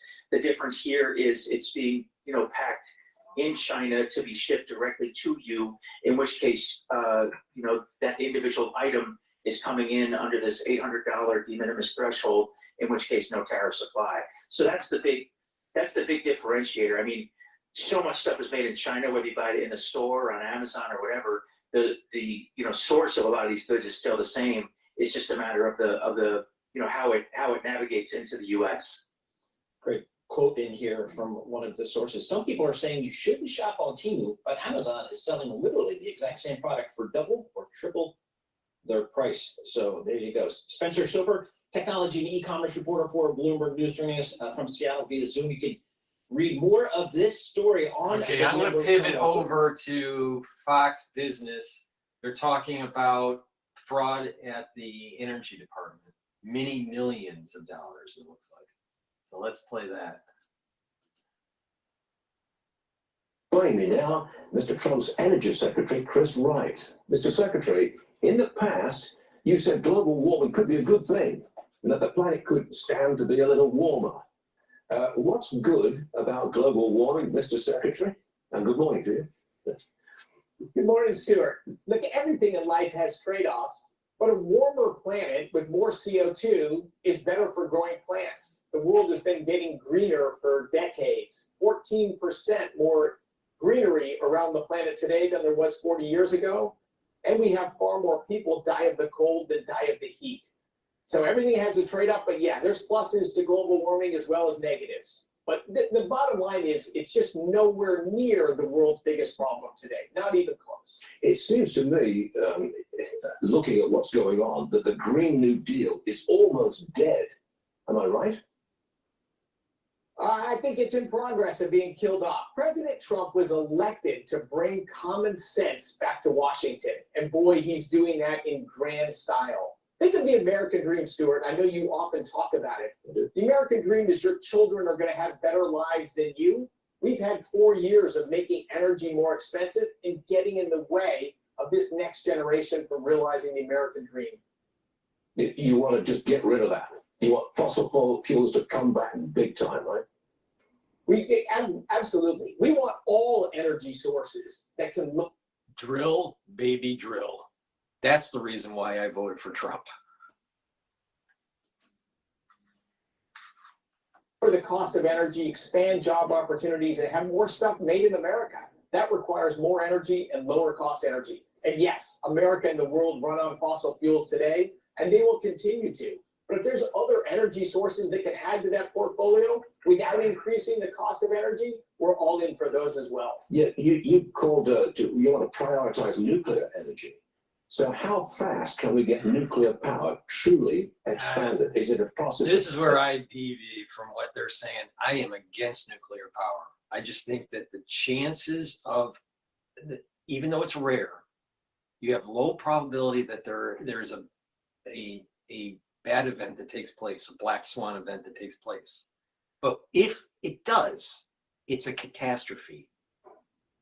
Now, even if there's no accidents that take place with a fission reactor, there are lots of material that's radioactive that has to go to a radioactive dump site.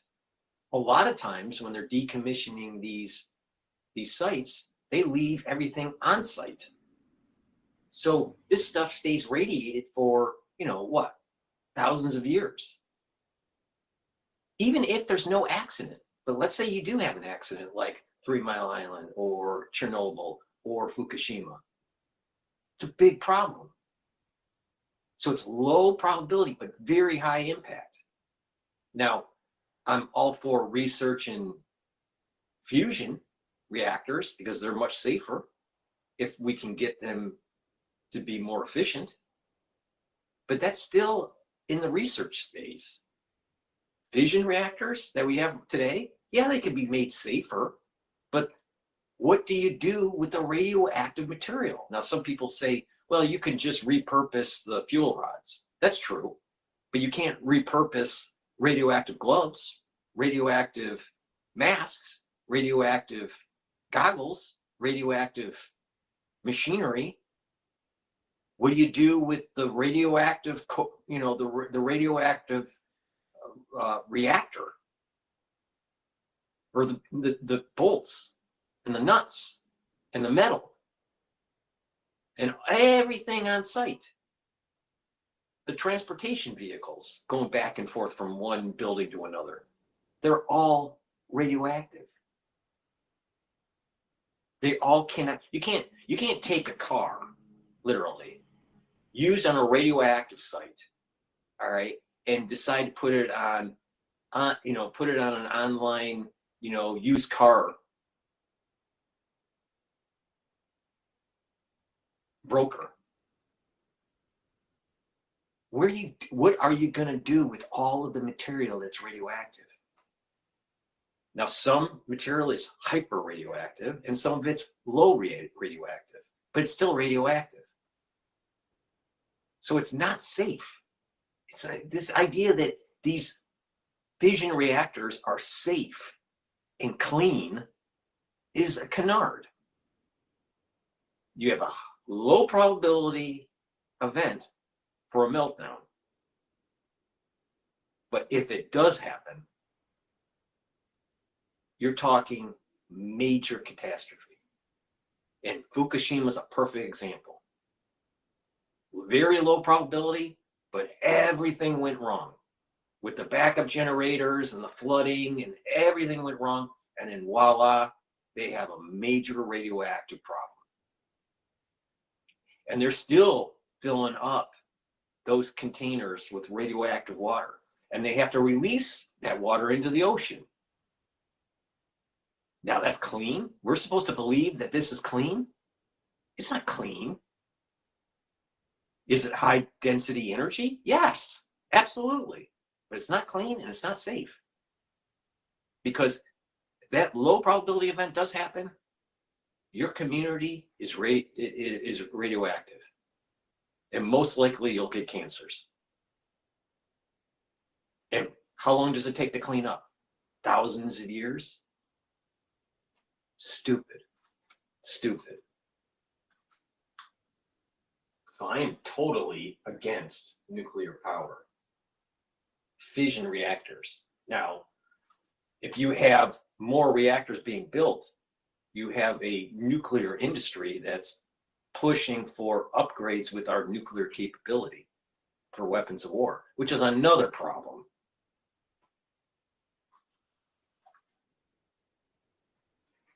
Fusion reactors, there's a lot of promise there.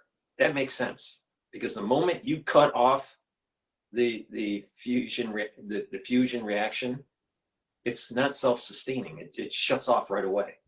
You don't have the same problems in fusion reactors as you do with fission reactors. Expanded. Is it a process of years, or can we do it in just a couple of years? How can we do it fast? It's years. The government. For years. It was 6% of global energy 20 years ago. Today it's 4%. But with deregulation and some common sense back in the government place, I think the start of the nuclear renaissance will happen during President Trump's term. Before before it's meaningfully impacting U.S. energy and all that, that'll be several years. But it wasn't happening at all before. I think we're going to see new nuclear plants. I think this is a bad idea. Bad idea. Do you want your home to be next to a nuclear power plant? Your home price will go down. But look at all that high energy, that high density energy you're going to get. And for bonus, you'll glow in the dark. These small modular reactors built during the Trump administration. Now, President Trump wants to cut the price of oil in half. He wants to bring it down to $40 a barrel or thereabouts. If that were to happen, why should drillers drill? Because it'd be tough to make a profit on $40 a barrel oil. Yeah, President Trump's agenda is to lower cost to consumers. I think Americans care most about gasoline prices and diesel prices, and heating prices and electricity prices, kind of the end-use product prices. And there's so much friction, there's so much overhead and cost and uncertainty in that world that President Trump's actions, I think, are going to help grow the supply of all of these quantities, and that will put downward pricing on pressures. We're producing more than 13 million barrels of oil a day in America right now, more than we've ever produced before. It's going to take an enormous effort, isn't it, to get that total pumped up? How do we do that? The marketplace will do that. If we reduce the risks and costs of investing in energy production, investors will be incited to invest more. The biggest limiter on energy production in the United States today is infrastructure. We can produce a lot more natural gas and a lot more oil, but we have to be able to move that to a marketplace. Exactly. In the last 4 years, virtually impossible to build new infrastructure. You'll see, we need more ports for LNG, and we need the ability to move natural gas and crude different directions. West, east, north, south, and be able to divert it. Now, look at the problem that we have with the tariffs with Canada. The Midwest states gets their energy, a lot of it, from Canada. So if Canada shuts the spigot off, then that would mean that gasoline prices are going to go up in the Midwest because our infrastructure can't accommodate the Midwest. So we need to diversify our transmission lines for natural gas and crude, and even gasoline, and be able to service any region of the country and be more self-sufficient instead of being beholden to Canada. But we got lots of regulation preventing that from happening. Well, no, we need to deregulate that and create be able to create these conduits to transfer energy around the country. But not just that, we need to harden our electrical grid just in case there's an EMP. We need to build out more electrical lines and harden it. One of the Achilles heel to the United States is our electrical grid. It's a major problem. I'd much rather spend it on that than on nuclear build out. I mean, come on. It's in the coming weeks and months of new infrastructure projects that will allow the expansion of U.S. energy production and deliver lower cost energy to consumers. I think New England is one example of that. Are we talking new pipelines? Are we talking new liquefied natural gas export terminals? Yes. All of the above? Yes. All of the above. Okay, real soon? It's going to take yes, time. Absolutely. I signed last Friday the conditional approval for a new LNG export, the first one after the 1 year long pause, and more coming, more in the works. And in fact, I was on the phone with the Indian Energy Minister this morning. There's so many of our allies that want America as an effective supplier of their increasing energy needs. And this President Trump, is all about growing American energy production, both to lower domestic prices, but also to enable our allies to have America as their key energy supplier. and not bad actors in the world. Last one, Mr. Secretary. Have you found any waste or fraud at the Energy Department?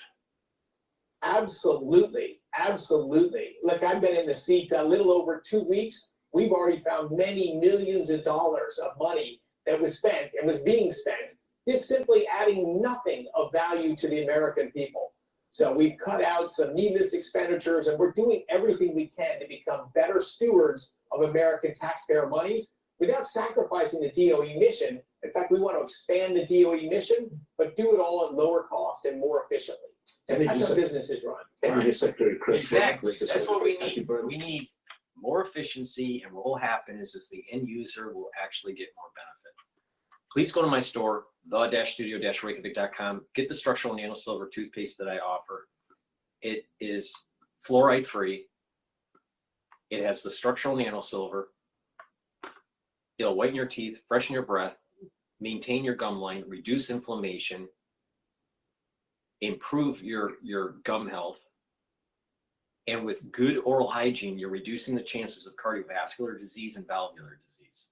Please go to my store, get a few tubes of this great toothpaste. Even though it's a little bit more expensive than the other toothpaste that you get at the store, this is a very high quality toothpaste. The best that you can buy. And I'm not speaking with hyperbole here. You can't buy a better toothpaste, period. Please go to my store, the-studio-reykjavik.com. Get this toothpaste, get a few tubes for your household, and improve your health. Now, I want to talk about the third stack, the third pillar of my core protocol. And it's bringing down inflammation. And this stack that I'm going to tell you is a really powerful stack to improve your health. Ashwagandha root will help to control your blood glucose levels and your cortisol levels. That means it'll bring down vascular inflammation. Turmeric turmeric is an antioxidant, and it also brings down pro-inflammatory cytokines. So it's going to bring down inflammation. So taking these two together, you're going to be improving your cardiovascular health by bringing down vascular inflammation, but also inflammation systemically around your body. And that will help with improving your immune system. So this is a dual purpose stack. Now, to supercharge that dual purpose stack, take lignans. It's a powder, mix it with soft foods or with filtered water or a smoothie, however you want to take it. You get a small scooper, take one small scooper a day. This is going to help with your endocrine system and your immune system. It's going to bring down inflammation. It's going to soak up free radicals. This is a very powerful stack to help with your cardiovascular health and your immune system. Please go to my store, the-studio-reykjavik.com, and get this stack. Use it every day. Improve your health. Use discount 5, all caps, discount 5, and you get $5 off. All right, let's go back to Bloomberg. They're talking about Trump calling Zelensky a dictator. The Priority Summit. This is the big financial conference sponsored by the Saudis happening today in Miami Beach. Donald Trump will be speaking there. Senate Republicans move to start debate on a budget resolution. It's actually happening. Well, Donald Trump says he prefers the House version. We'll try to make sense of it with Nathan Dean at Bloomberg Intelligence with analysis from our political panel. Bloomberg Politics contributor, Republican strategist Rick Davis is with us, alongside Democratic strategist Kristen Hahn. So let's get started. As ever, on Wall Street, we set the baseline right now with the help of Charlie Pellet at World Headquarters in New York. Hey, Charlie.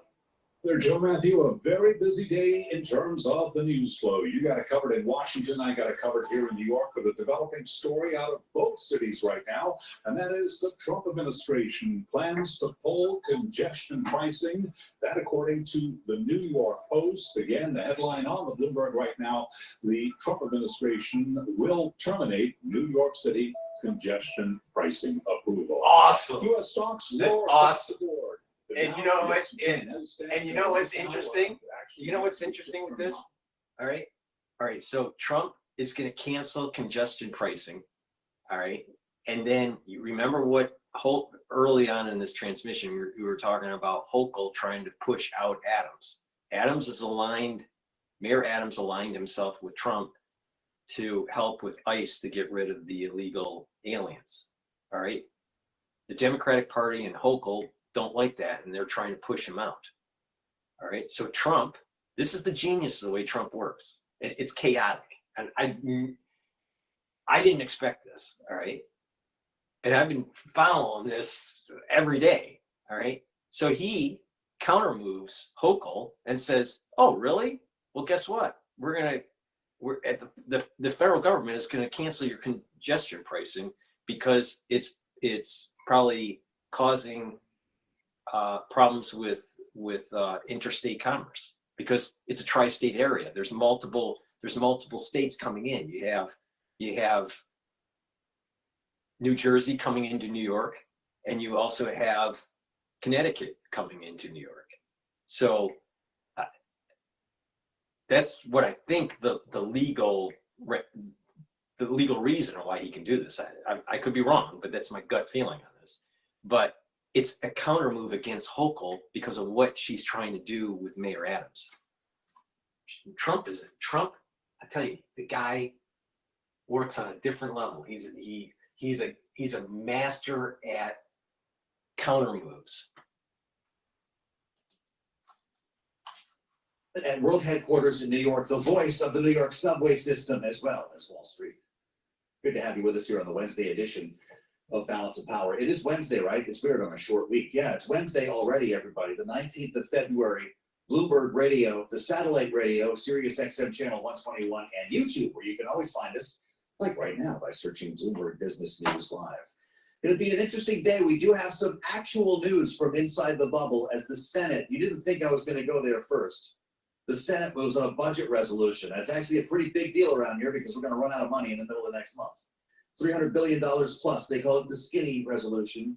And this would be the first of two, and that's where things get bogged down, and whether it's going to be one big, beautiful bill or not. Think about this. The House, you have Bloomberg every day complaining about Trump finding the fraud through DOGE in their operations and trying to cut wasteful spending.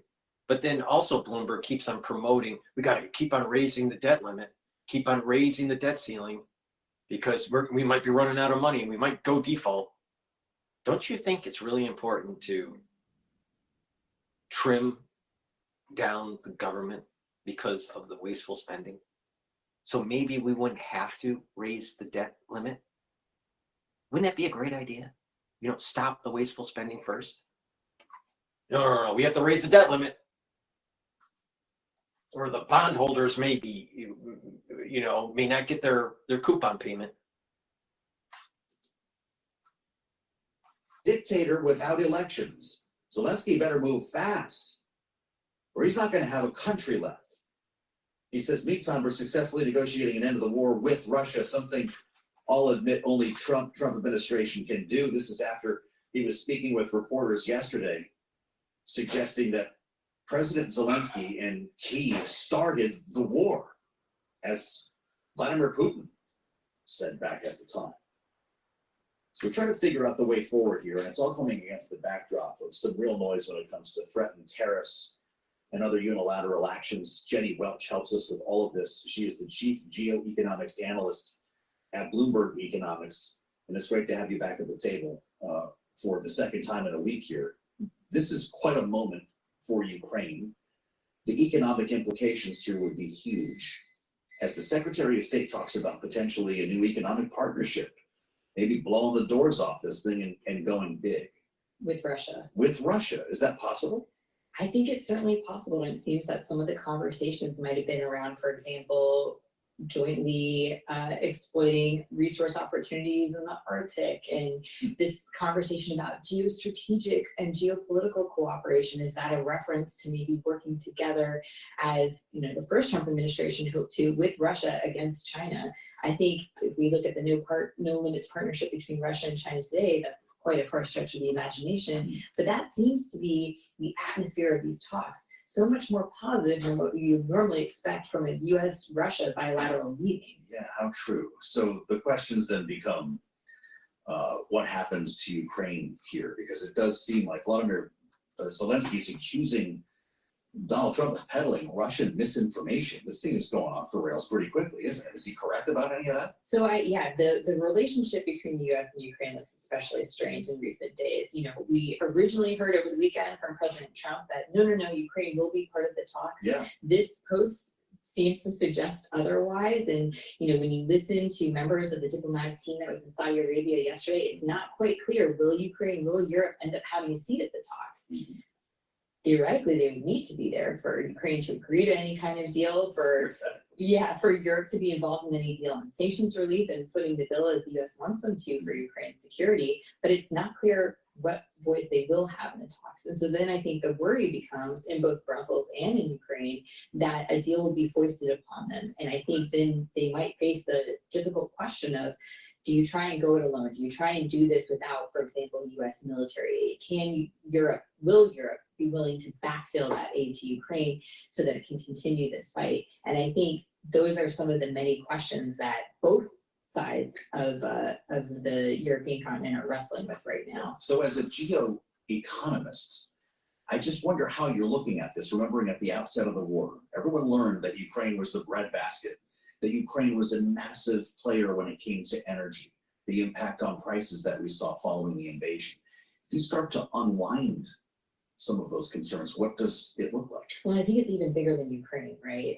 A point in which, for example, a deal is reached, say without Ukraine, without Europe at the table, it's probably not a deal that's going to really last that long, right? It's probably a deal that really favors Moscow's interests, and it's probably a deal that wouldn't deter Moscow from just reconstituting its forces and going back for achieving its original goal of taking over Ukraine. And then I think the question becomes, not just for Ukraine, but Europe, how do they guard their own security in this new world where we might have a still very aggressive Russia, less reliable United States to rely on? I think a lot of the projections that we're looking at is that Europe would probably significantly increase defense spending. And that's what some of these meetings happening in Paris this week have been about, is can the bloc come together and finally make this decision to increase defense spending, overcome some of their differences as a group, but also their other domestic considerations here. And that's a very steep challenge that they have not for decades been able to really wrestle with. As we saw emerge in that emergency meeting over the weekend, no consensus still, and I guess they're going to get back together again, at least with some of the smaller countries today. There was an offer by the US, by the Trump administration, to essentially seize half of the rare earths and minerals in Ukraine as some sort of reparation for the money that's been spent.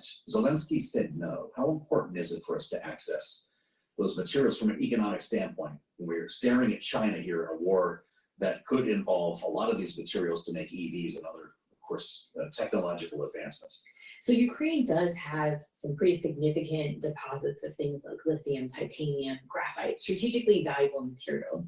But some of those are in areas that are currently occupied by Russia. That's a catch, right? Another catch is not all of these have been fully surveyed. They're not necessarily all commercially viable.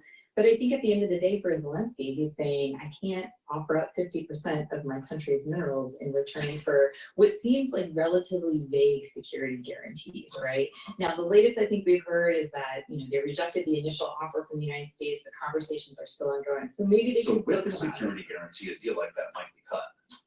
50% seems steep. And again, how do you deal with the deposits that are currently controlled by Russia, right?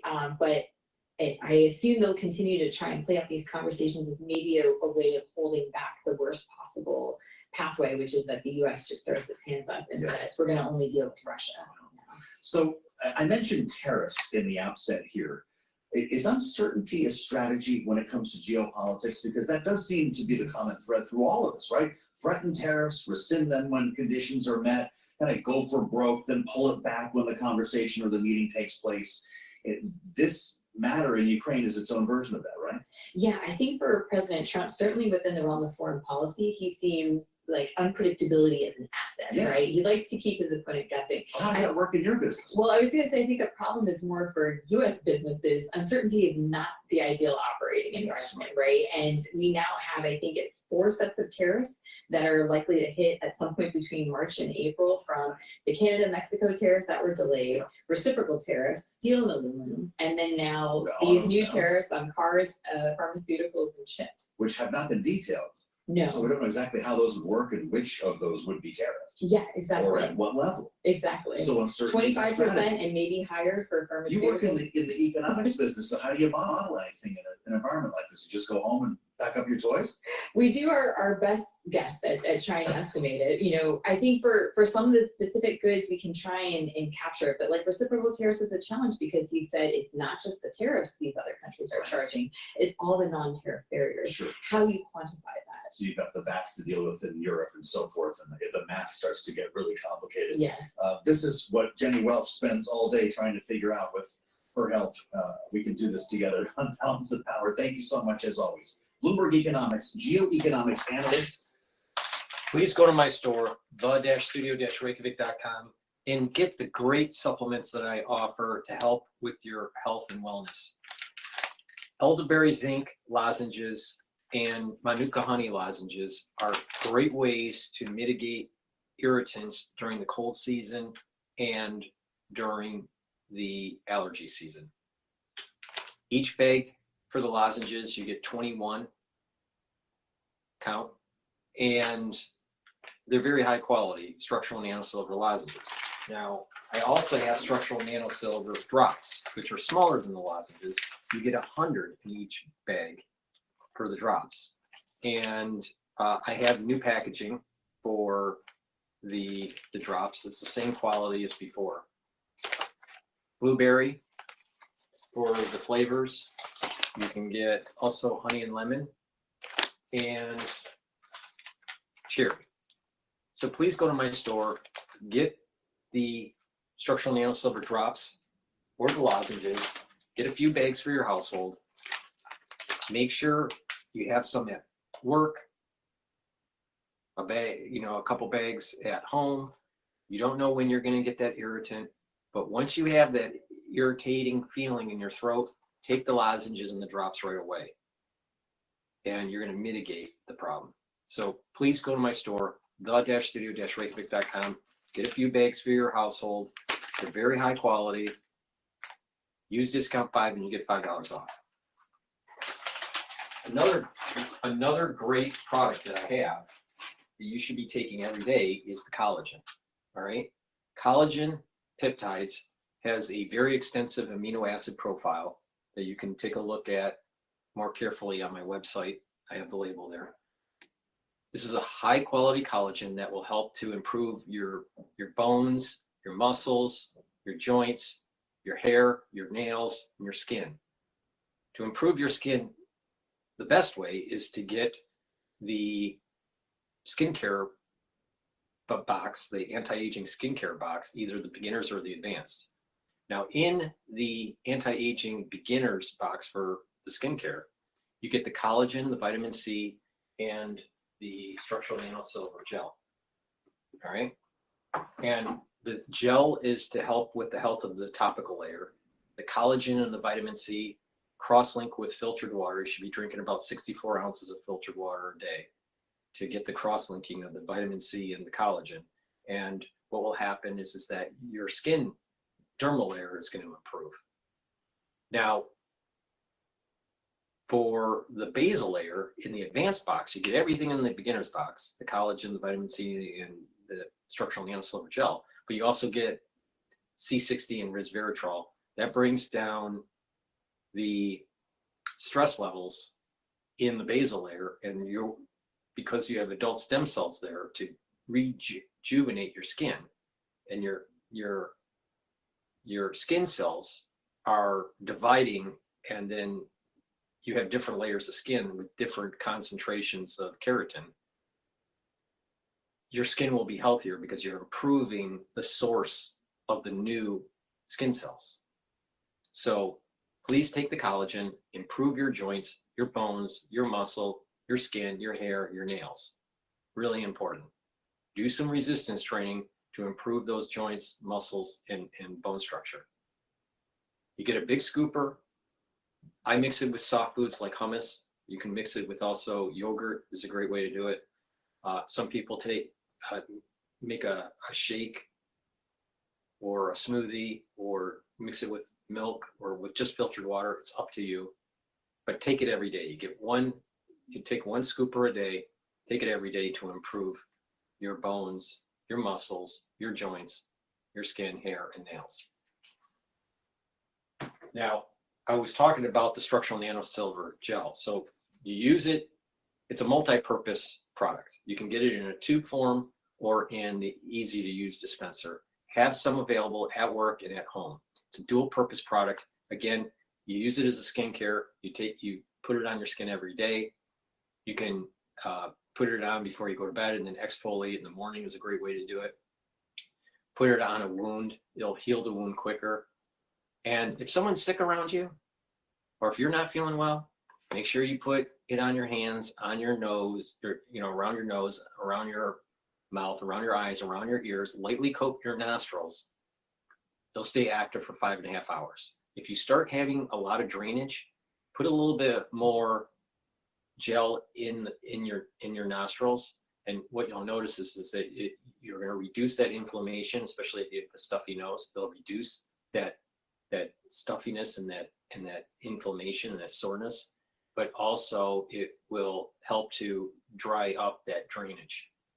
So there's lots of different ways to use this product.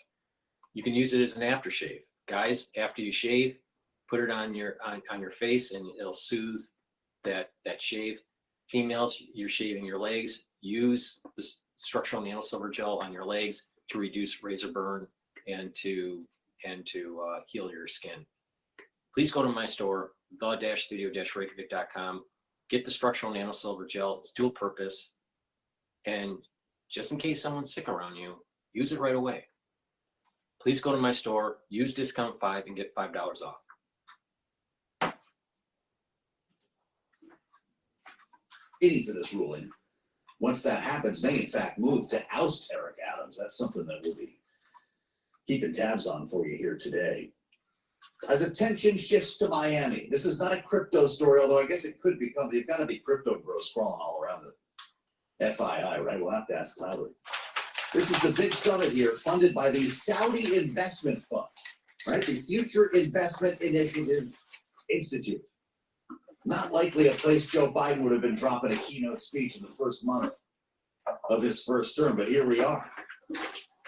Joining the likes of TikTok CEO, Bitchute, leaders of other big tech companies, think Oracle, think Uber. Yes, the President of the United States will be there. 5 p.m. Eastern Time, so says the schedule. We're going to carry the speech live here on Bloomberg. That'll be in the late edition of Balance of Power. But we get a treat right now because Tyler has already made her way to Miami. She's got the machete down there clearing through all the brush to get to the real story and is with us right now from FII at Miami Beach. Tyler, what's going on down there ahead of the big speech tonight? Yeah, hey Joe. Well, we know that President Trump is likely to really focus this on an increase that he wants to see when it comes to U.S. investment. You'll recall that during his first week in office, the Saudi Crown Prince called him and said that Saudi Arabia would be investing $600 billion in the U.S. when it came to investments and trade over a period of 4 years. That was considered to be a pretty big pledge, right? That amounts to about 55% of Saudi Arabia's GDP. However, President Trump said that that wasn't enough. He called for Saudi Arabia to instead increase that number to $1 trillion. That number, experts say, is highly unlikely. However, it has spurred, as you've been talking about, these business interests to come here to Miami to talk about potentially how this increased flow of capital between the two countries could be beneficial for them. And there's a real sense here on the ground that the Saudis would like to focus on terms of agreement, right? Investments in artificial intelligence, advanced manufacturing, things like this, particularly as they find themselves in the center of some of the White House's key policies this week, such as hosting the U.S.-Russia talks. But Joe, to be clear, there are still, of course, other contention points that could come up depending on which way President Trump would like to go, including his plan when it comes to Gaza, as well as recent complaints on oil prices. So we'll have to wait and see. We did inquire with the White House to see if we could get any sort of preview, and they just told us to stay tuned, but we will be here at 5 p.m. Eastern when he starts. Well, that's exactly what I was going to ask. So we're going to get the weave then, right? You just rolled out like 6 stories. He'll probably hit them all, do the ad lib. What does he have, about an hour in store here? And who's in this crowd, Tyler?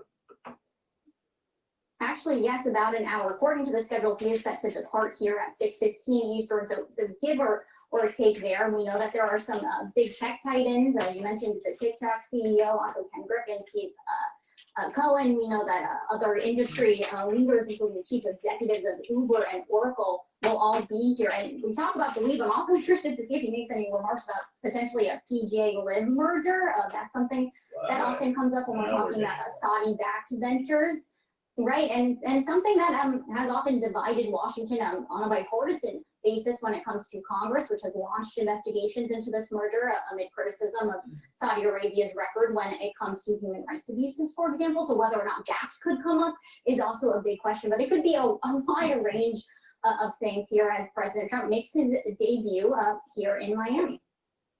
The big debut. Yeah, we'll carry it live. Boy, good luck getting the reservation at Joe's tonight, although Tyler could probably get it. How about Tyler Kendall? Look at this shot. If you're with us on YouTube, Tyler knows how to live. Set up in Miami. Check this out. It look like you're on Entertainment Tonight. We'll get back with Tyler a little bit later on. Thank you, of course, as always, Tyler Kendall. I'm Joe Matthew in Washington on Balance of Power, where we're balancing a number of stories that become the weave. We're going to hear about the tariffs as well, right? President Trump was just talking about them last evening. Here's what he said. Some of the biggest companies in the world, and because of what we're doing economically and through tariffs and taxes and incentives, and they want to come back into the United States. Have you decided specifically what the auto tariff rate should be? Yeah, I probably will tell you that on April 2nd, but it'll be in the neighborhood of 25%. We want to give them time to come in because, as you know, when they come into the United States and they have their plant or factory here, there is no tariff. So we want to give them a little bit of a chance. Donald Trump at Mar-a-Lago. This is why Nathan Dean's phone keeps ringing, because this is nothing new, because this is exactly what Reagan did for the automotive industry.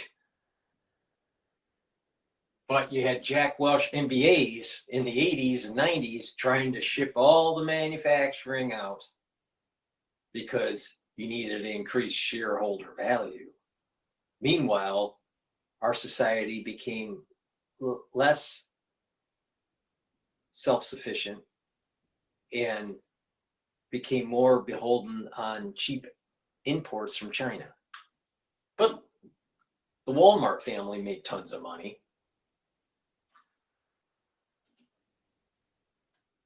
Back and create a negotiation. Yeah. This is what we saw with Canada, this is what we saw with Mexico, this is what we saw with Colombia. The question for these reciprocal tariffs is this a simple measure of you charge us, we charge you? Then there's a high chance that these tariffs will go into fruition.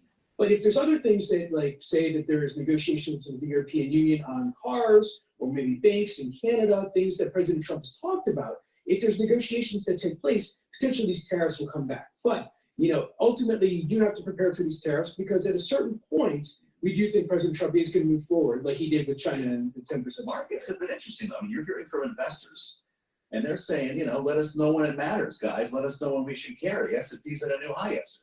Well, but that's the point is these tariffs haven't come in, and we haven't seen the impact yet on the American consumer. Right? And so one of our base case scenarios for these tariffs is that if we are going to see tariffs move forward outside of a universal tariff, if you see tariffs move forward, they'll probably be in industries the American consumer will see initially.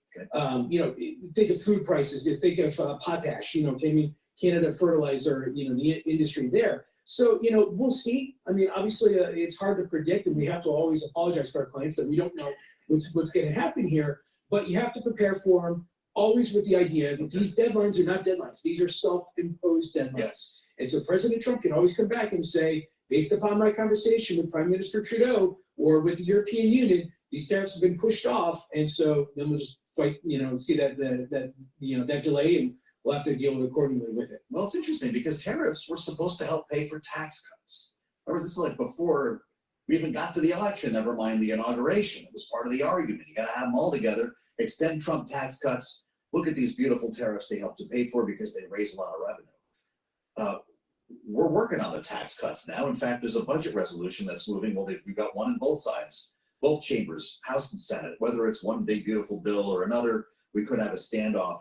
But aren't we missing a major component here if these are just threats? Yeah, you know, when it comes to the reconciliation fight, you know, we really don't care from a market perspective whether it's one big beautiful bill or two bills. Right. What we care about are the tax cuts going to be dealt with? Is there $4.5 trillion worth of tax extensions? Yes. Is that going to add to the deficit, or is it revenue neutral or budget neutral? We won't know that until the Senate parliamentarian gets in there and we start to see what the offsets, whether it's the Inflation Reduction Act. So we're still probably about 2-3 months away from where the markets really want to start seeing the specifics. We don't think that, the House is going to be able to come up with a resolution, plan with specifics within Speaker Johnson's timeframe of April and May. I wouldn't be surprised if we had this conversation in July and we were talking about specifics then.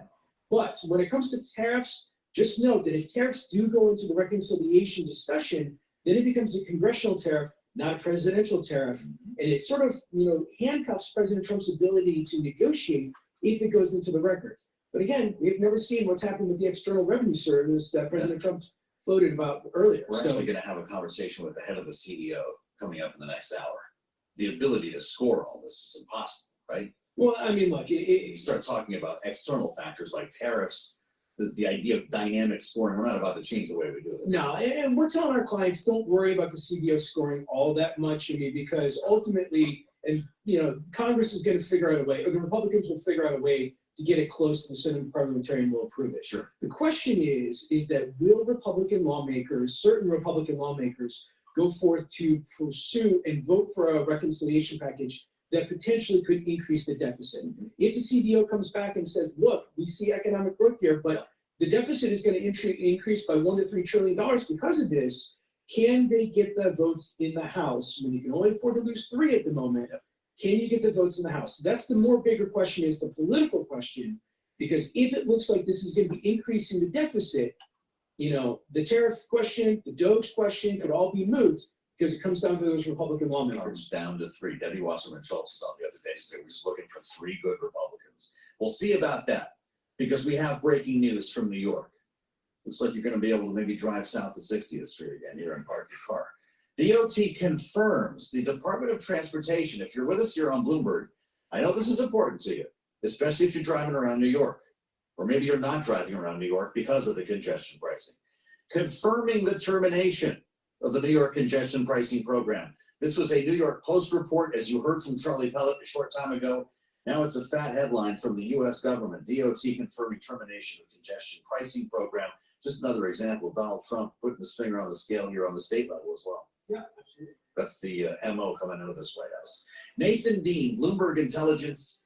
You're his client because he's with us here on Balance of Power. Thank you, Nathan. As always, we try to find our way forward on so many issues from reconciliation, tax cuts, and tariffs. Coming up, we'll assemble our panel. Rick Davis and Kristen Hahn with us today. As Donald Trump. Please go to my store, the-studio-reykjavik.com, and celebrate by purchasing the products on my store with Trump canceling the congestion pricing from Hochul. Get the vitamin K2 MK7 molecule. This helps with your cardiovascular health and your bone health. You stack it with D3 and you get that synergistic effect to be able to absorb calcium. And with resistance training, you're going to be remodeling your bones and you're helping your joint health. In addition, this will help to reduce the buildup of calcium around plaque. So it's helping with your cardiovascular and your bone health. Very important. And if you add in nattokinase is fibrinolytic, so it's going to break up clots, but it also helps with your cholesterol levels, your total cholesterol levels. It'll bring down LDL levels and increase your HDL levels. By taking nattokinase, the D3 and the K2, that's a great stack to help with your cardiovascular health. Do a little bit of resistance training and cardio to improve your vascular system, your heart health, but also your bone health. Please go to my store, the-studio-reykjavik.com. Get the nattokinase, get the D3 and the K2 MK7 molecule. Go to my store, use discount 5 and get $5 off. Stack these the way I'm telling you to stack to improve your health. It works. Now, before we get back to Bloomberg, I take resveratrol every day. I've been taking resveratrol for decades. All right. It stacks really well with C60, NAD+, ubiquinol, other antioxidants to boost up your immune system, or because you're increasing ATP. All right, that's the way it's working, and you're improving your mitochondrial health. But resveratrol also helps to not only boost up that energy level and improve the mitochondrial health, but you're going to be able to get rid of cells that have been collecting garbage because they stopped dividing. And when you get rid of those cells, it's sending a signal to the tissue to regenerate. And some of those tissues have adult stem cells. They'll send a signal to the reservoir where your adult stem cells are to repopulate as your body is getting rid of these cells that are in senescence. That means your tissue is going to be younger based on telomere length. There's different ages to measure. You can measure age through telomere length. You can measure age through chronological age. You can measure age through pathophysiology indicators, also methylation of the DNA. But if you're looking at from a perspective of methylation of the DNA and the telomere length, when you are repopulating these tissues, what will happen is that the tissue is actually younger, because the average telomere length, the average aged methylation is different compared to when you measured the tissues when there were lots of cells in senescence. So you're actually literally rolling back the clock, all right, at the tissue level. So, and when tissues are performing better, then your organ systems are going to be performing better. Again, resveratrol, to get the most benefit from resveratrol, you should be stacking it with C60, NAD+, ubiquinol, turmeric, other antioxidants. But this is an antioxidant, soaks up free radicals, boosts up the energy levels, improves the mitochondrial health. That means that you're going to improve your endocrine system, you're going to improve your immune system, you're going to improve your other organ systems. It has some major benefits, but again, to get the max benefit from resveratrol, you need to stack it with a strong antioxidant. Now, with that, the strong antioxidant that you should be stacking it with is C60. C60 is a very potent antioxidant. You can't buy a stronger antioxidant than C60, all right? This molecule is the most potent molecule in terms of antioxidants. They'll soak up lots of free radicals, like almost 1,000 times more than vitamin C. You can't take enough vitamin C to equal C60.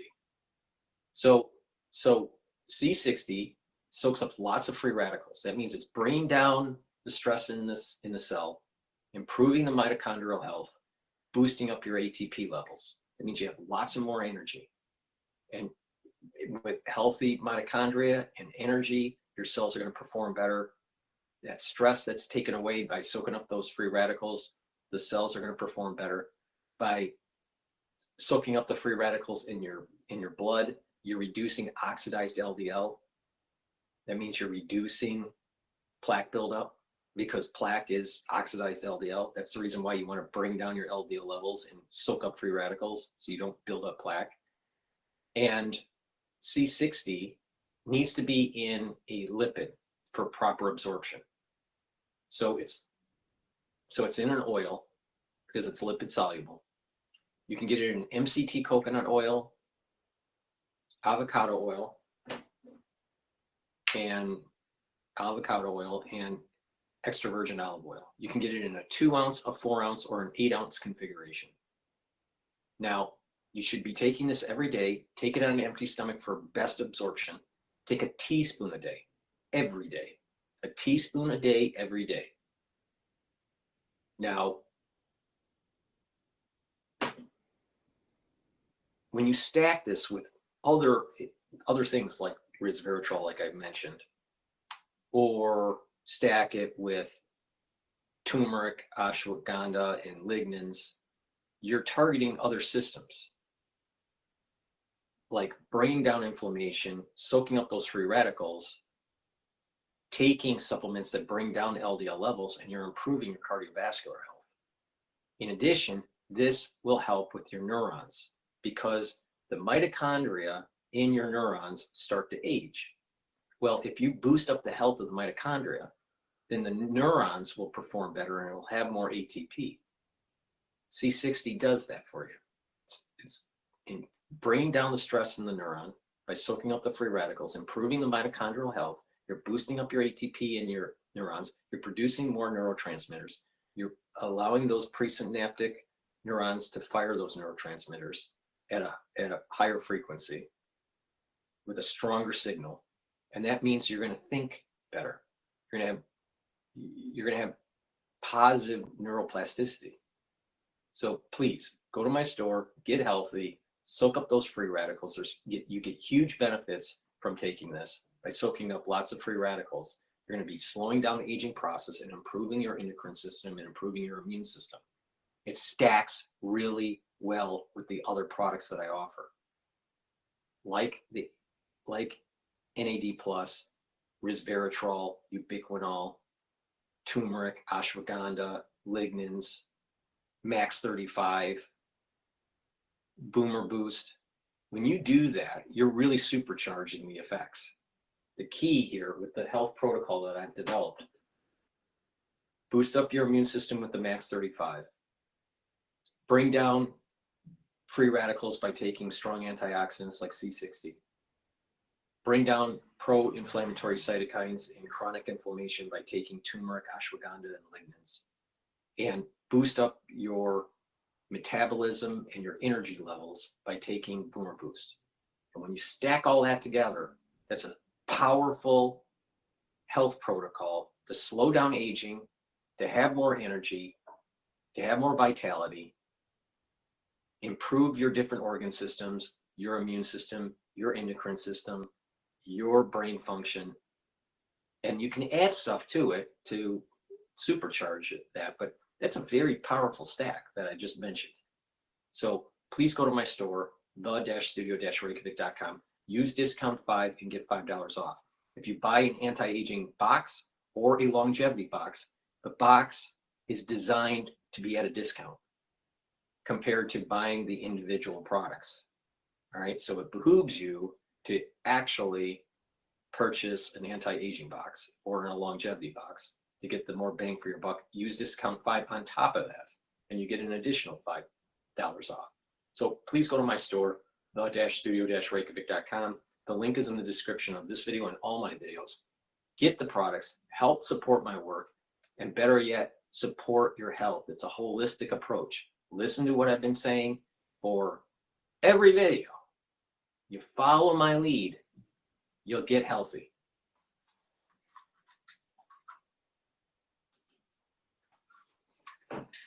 Or maybe just work related, they need to drive in.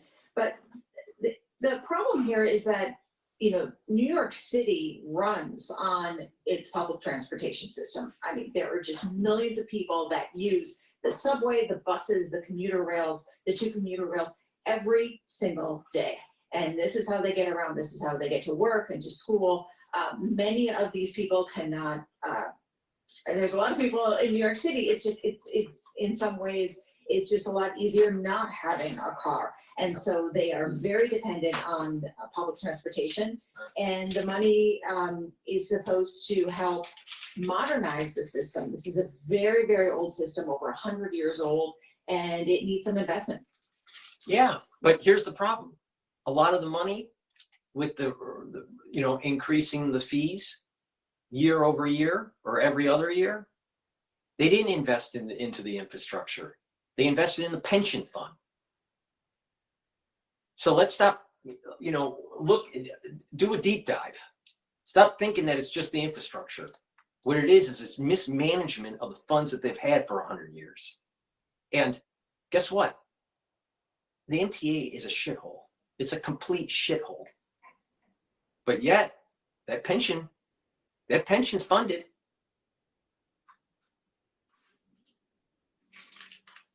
seem to love each other, my goodness, after listening to this conversation for a while, but also the work of the DOGE. Now, this got to be a little bit interesting because the White House, since the interview was recorded, had to delineate in the courts that, well, Elon Musk doesn't actually run the DOGE. He's a senior presidential advisor.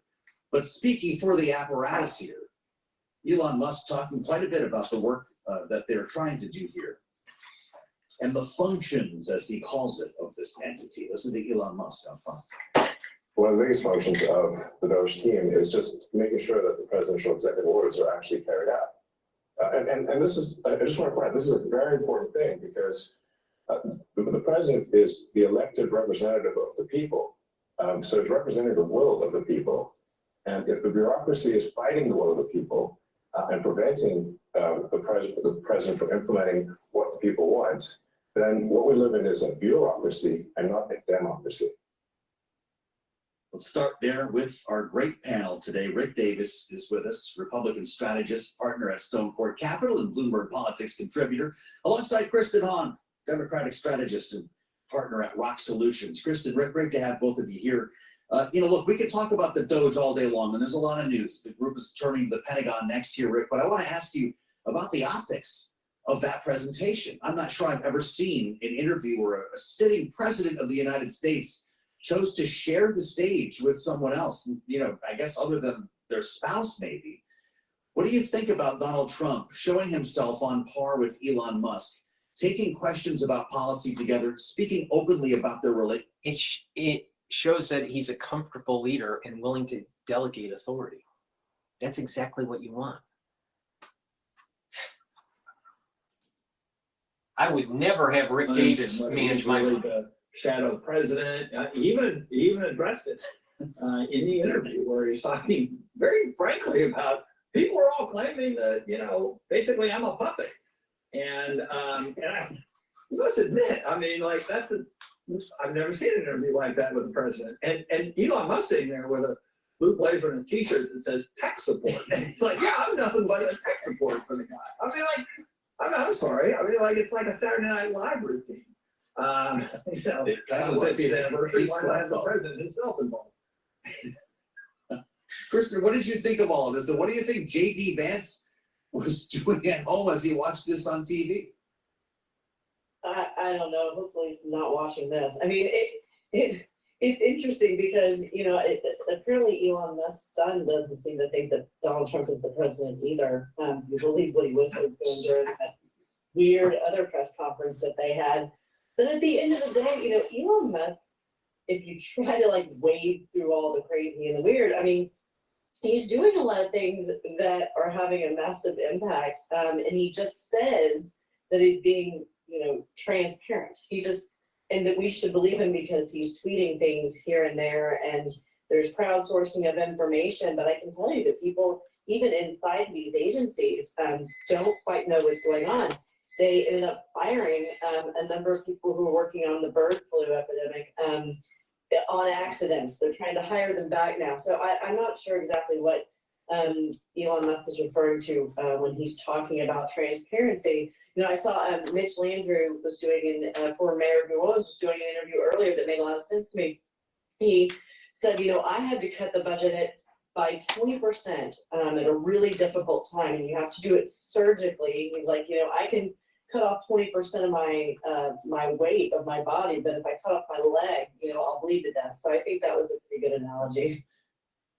The scalpel, not a chainsaw. Rick, I don't know if you saw the wall of receipts. You guys can both weigh in on this, but there has been a real public relations effort, not just in the interview last night, but to show what the DOGE is doing online. They're even debunking tweets and putting up cost cutting, but it hasn't always gone the way they hoped.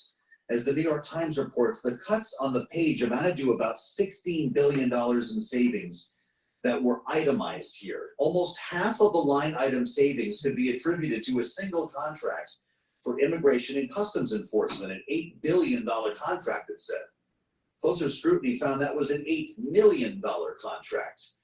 Rick, and so the receipts are leaving some people wanting. How important is it for DOGE to be transparent to the dollar figure here? Yeah, well, I think it's especially important now because I see, moving around the internet that, I don't know if this is the case or not, but Elon Musk suggesting, hey, let's write everybody a $5,000 check as a dividend from all the hard work that we've done at DOGE. And, it just harkens back on, George W. Bush.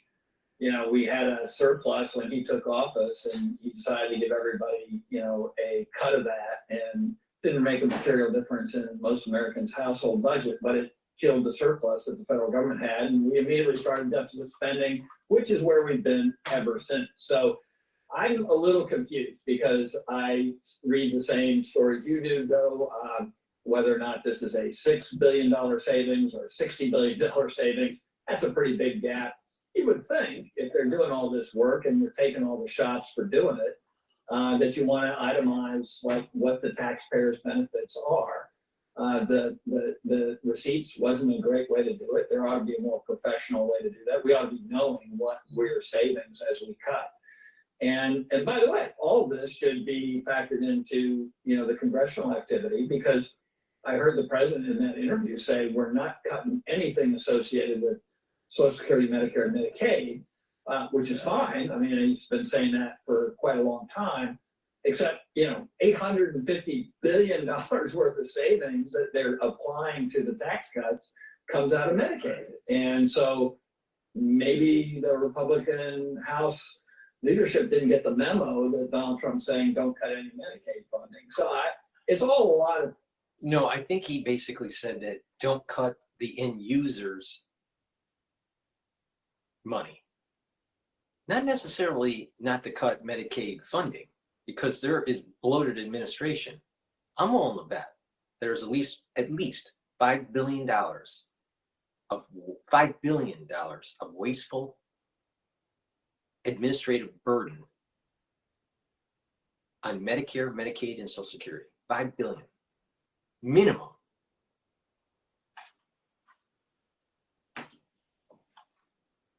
On that, and I totally agree with Greg. I mean, you've got to figure out what are we trying to accomplish here? I mean, never mind the fact that you will never truly get at the debt and deficit without, with just waste, fraud, and abuse. It's not possible. You have to address entitlement reform, and you have to look at tax reform as well. So, I'm not sure exactly what they're trying to accomplish, because they're looking for. And you got to look at tariffs, and you need to look at growing your economy so you have a larger pie, so you have more tax revenue through just commerce. There's lots of variables here. Don't you think we should grow our economy to be able to pay for our debt? The scrutiny to realize that it was 8 million and not 8 billion. Rick and Kristen are going to stay with us as we add the voice of the CBO. Philip Swagel, director of the Congressional Budget Office, will join us. How would you like his job right now? It's coming up next, right here on Bloomberg. All right. With that, I want to go to Al Jazeera. They're talking about Ukraine here. To rely on the Europeans. What do you think are the chances of the Europeans stepping up and there being any unity from the European side? I mean, the Europeans can, of course, and will no doubt continue their economic and military aid to Ukraine. But, the Paris meeting, where Macron was trying to propose a European peacekeeping force for Ukraine, was a... Just to interject, the live DOGE tracker, it's at 55 billion in savings right now. Simply said that they would not provide troops, or others, including Starmer, the British PM, said they would only do so if this force was guaranteed by the Americans, which the Trump administration had already said America would not do. So the European options are now limited. But as I say, I mean, the critical European role is the economic future of Ukraine and Ukraine's ability to move towards membership of the European Union. That, of course, is something that only the Europeans can decide on and help. And that is something which the Russians have accepted. which must be guaranteed in a peace settlement, and which does, if this can be agreed, this does give Ukraine a path towards membership of the West. In many ways, a more important path than membership of NATO. Andre, are there concerns there in Russia of a situation where Ukraine fights on with European support, but not US support? Well, of course, there are concerns that the European assistance to Ukraine can even grow, and therefore this fighting can continue. However, I think that the perception in the Russian leadership is that even if the European assistance continues, it will not change the whole momentum, which appears to favor Russia rather than Ukraine. At least this is the impression you get when you hear what is said in the Kremlin and around the Kremlin. Thank you very much indeed. Thank you to our guests today on Inside Story, Anatol Lieven, Andrei Kortunov, and Mattia Neles. Comprehensive coverage on the war in Ukraine continues here on Al Jazeera, with detailed analysis too at our website, aljazeera.com. As ever, we'd like your views and ideas. Go to our Facebook page, that's facebook.com/AJ Inside Story, or find us on X, where we are at AJ Inside Story. I'll see you here again very soon. Till then, from me, James Space, and the team here, please stay safe and well. Bye-bye for now.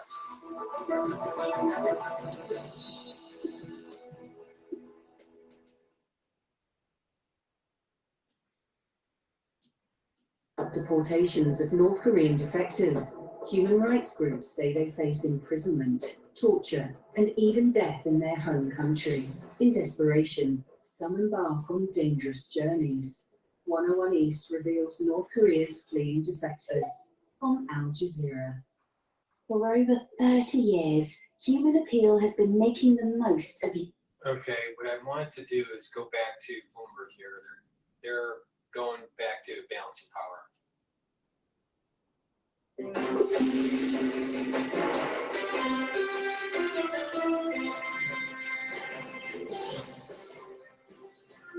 Live from Washington, D.C.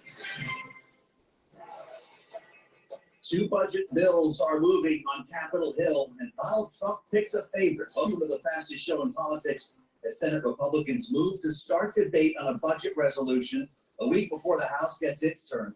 I'm Joe Matthew alongside Kaylee Lyons in Washington. Welcome to the Wednesday edition of Balance of Power. Kaylee, we've got a lot of Trump to talk about here on Truth Social. He still says he wants one big, beautiful bill, even though the Senate moved a resolution last night. So we could have a bit of a standoff here. Yeah, and the Vice President, J.D. Vance, is going to be having lunch with senators. I guess we'll see what the outcome of that meeting is. If the Majority Leader, John Thune, decides not to go ahead with that vote this week, after Donald Trump essentially said, look, I want my full agenda done in one package. Yeah. We've been long asking the question when the president might put his foot down as to what exactly he would like to see in terms of strategy deployed to get his legislative agenda done, and now perhaps he's done so. Yeah, we'll see how this goes. Again, we've got a lot of details to figure out here, including exactly how to pay for extending the Trump tax cuts, whether you have to raid Social Security or Medicare to do it. Donald Trump just last evening saying he's not open to that idea, which could make some of this legislation impossible already before it even gets out of the gate. We'll find out. The thing is, once this is written, it's got to be scored. That's when things get difficult. Yeah, and we're going to get into that scoring in just a moment as we're joined by the Director of the Congressional Budget Office, Philip Swagel, who will be with us in our Washington, D.C. studio. But first, as always, we got to head up to New York and check on the markets with Charlie Pepper. Hey, Charlie. Thank you very much indeed. We're tracking a major developing story out of Washington that certainly affects New York City and any other American city considering congestion pricing. New York's new congestion pricing program likely to be halted after the Department of Transportation announced its plan to reverse an earlier federal approval for the tolling initiative. It is a move that will most likely face legal challenges. Federal Highway Administration is walking away from an agreement signed in November under President Biden that allows the Metropolitan Transportation Authority, which runs the city's transit network, to charge drivers entering Manhattan's busiest streets. And in a statement, the Transportation Secretary Sean Duffy put out that statement saying, quote, New York State's congestion pricing plan is a slap in the face to working class Americans and small business owners. Right now, we've got the S&P 500 index higher. Stocks have been fluctuating. The Dow does remain lower. Right now, the Dow is down 148, down 0.3%. S&P higher. A little change right now, up by a point. NASDAQ swinging between gains and losses, up now by 0.5 point. 10-year, 4.54%. Of the 2-year, 4.28%. Spot gold currently trading lower by $12 the ounce, down 0.4%. West Texas Intermediate crude up 0.8%, 72.44 a barrel. Elliott Investment Management is seeking seats on the board of the oil refiner Phillips 66 as it pushes the company to sell or spin off its pipeline business. Phillips 66 shares, they are trading a little change right now. Again, recapping, S&P 500 index, a little changed, up by 1 point. For on-demand news 24 hours a day, subscribe to Bloomberg News Now, wherever you get your podcasts. And Balance of Power continues right now. Back we go to Washington. Once again, your hosts, Joe Matthew and Kaylee Lyons.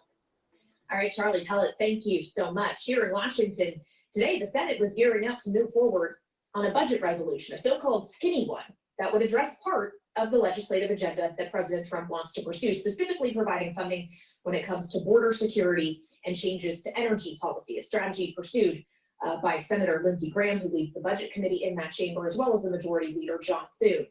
The House, of course, is trying to do everything in one package, and today, as we mentioned, that got the endorsement from the president on True Social, who said in part, quote, "The House resolution implements my full America First agenda, everything," in all caps, not just parts of it. The question, of course, though, Joe, is if it is to be everything, how much exactly does everything cost? That's a great question that no one in Washington, I think, can answer right now, but somebody's going to have to come up with an answer. Philip Swagel, among them, he's director of the Congressional Budget Office, and when you hear people talk about scoring legislation, this is the entity that does it. He's with us at the table right now ahead of the storm. Philip, good to see you and welcome. CBO, bipartisan. Nonpartisan. CBO is nonpartisan. Forgive me. We work One of the for most both sides. important agencies in Washington, and therefore a very easy target when lawmakers want to complain about the process. We'll get to that. What are you doing right now as an organization when you're waiting for these massive bills to drop? I mean, are you doing exercises? How do you get ready for what's about to happen? No, very good. We're here to support the Congress. As I said, we're nonpartisan. We work for both chambers and both sides, and we support both the Republicans, the majority, and the Democrats, the minority. We've been working with the Congress, with members, with committees for months as they prepare for this legislation, and we're working with both sides. It's Chairman Graham, of course, in the Senate, Chairman Arrington in the House, and we're supporting them. We're supporting their staff, and that's just routine. As the committees of jurisdiction refine their legislation, we're going back and forth with them to provide them with cost estimates and other information. Well, you mentioned Chairman Arrington. Obviously, the budget resolution that he put forward that worked its way out of the Budget Committee called for $4.5 trillion in tax cuts that will be allowed in return. You have to have at least $1.5 trillion of spending cuts. Keeping in mind that the president said last night that he doesn't want to see Medicare, Medicaid, or Social Security touched. Is that mathematically possible? For sure, it's mathematically possible. Okay. And it depends on the decisions to be made by the Congress in the future. At this point, where the Congress is now, is that they're working on a concurrent resolution. So resolution is concurrent between the two chambers, the House and the Senate. There's no cost estimate of that. Where the cost estimate comes in is later in the process, after each chamber comes up with the specific legislation. And so that's, in some sense, we're working with them on a technical basis and confidentially when the eventual legislation comes forward, and whichever way it proceeds, so the bigger or smaller, we will eventually provide a cost estimate that makes the numbers clear. I want to get to an important debate that's underway right now in Washington, because we've had people sit at this table and argue that extending the Trump tax cuts will prompt growth that is unquantifiable. We get back to dynamic scoring and so forth as a concept there. Others are saying that it'll explode the deficit and ravage the economy. We get both extremes here a lot. You wrote at the end of last year, because higher taxes increase revenues. This is the idea of what would happen if they were allowed to expire. Because higher taxes increase revenues, the federal government borrows less, making more funds available for private investment. These two effects roughly offset each other. As a result, the expiration of the individual income tax provisions here does not significantly affect CBO's projections of real GDP. So does it inspire growth or not? Okay, no, very good. And that's from a blog post on the CBO website. Yes. And the way to think of this is that the Tax Act in 2017 has a number of provisions. Many of them are permanent already. So there's international provisions that are largely permanent. There's corporate provisions, largely permanent. There's some business provisions that are not permanent.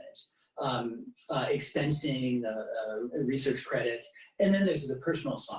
And so the quote you read is exactly right. It's about the personal side. And as you said, the higher deficits that would result from extension of those leads to crowding out, this is a downward effect on GDP growth. The positive incentives of lower taxes goes in the opposite direction. Those two cancel out. On the business side, so that's on the personal side. Yes. Then on the business side, those have a smaller cost in dollars, but probably a larger bang for the buck in terms of economic growth. And so to know the growth impact of the eventual legislation, we have to see it all, and that's what we're waiting on. Well, and we're all waiting on it. We've been waiting, it feels like, for some time, and I'm sure that waiting game is going to have to last a little bit longer, knowing, and we've had multiple conversations with Chairman Jason Smith of the Ways and Means Committee about pursuing the tax cuts that Trump would like to see implemented. This notion that he needs more than $4.5 trillion, because that alone is what it will cost to extend the 2017 tax cuts. Can you walk us through the math on why that figure for extension is so much higher than the original scoring of the legislation from 8 years ago? Okay, no, it's a great question.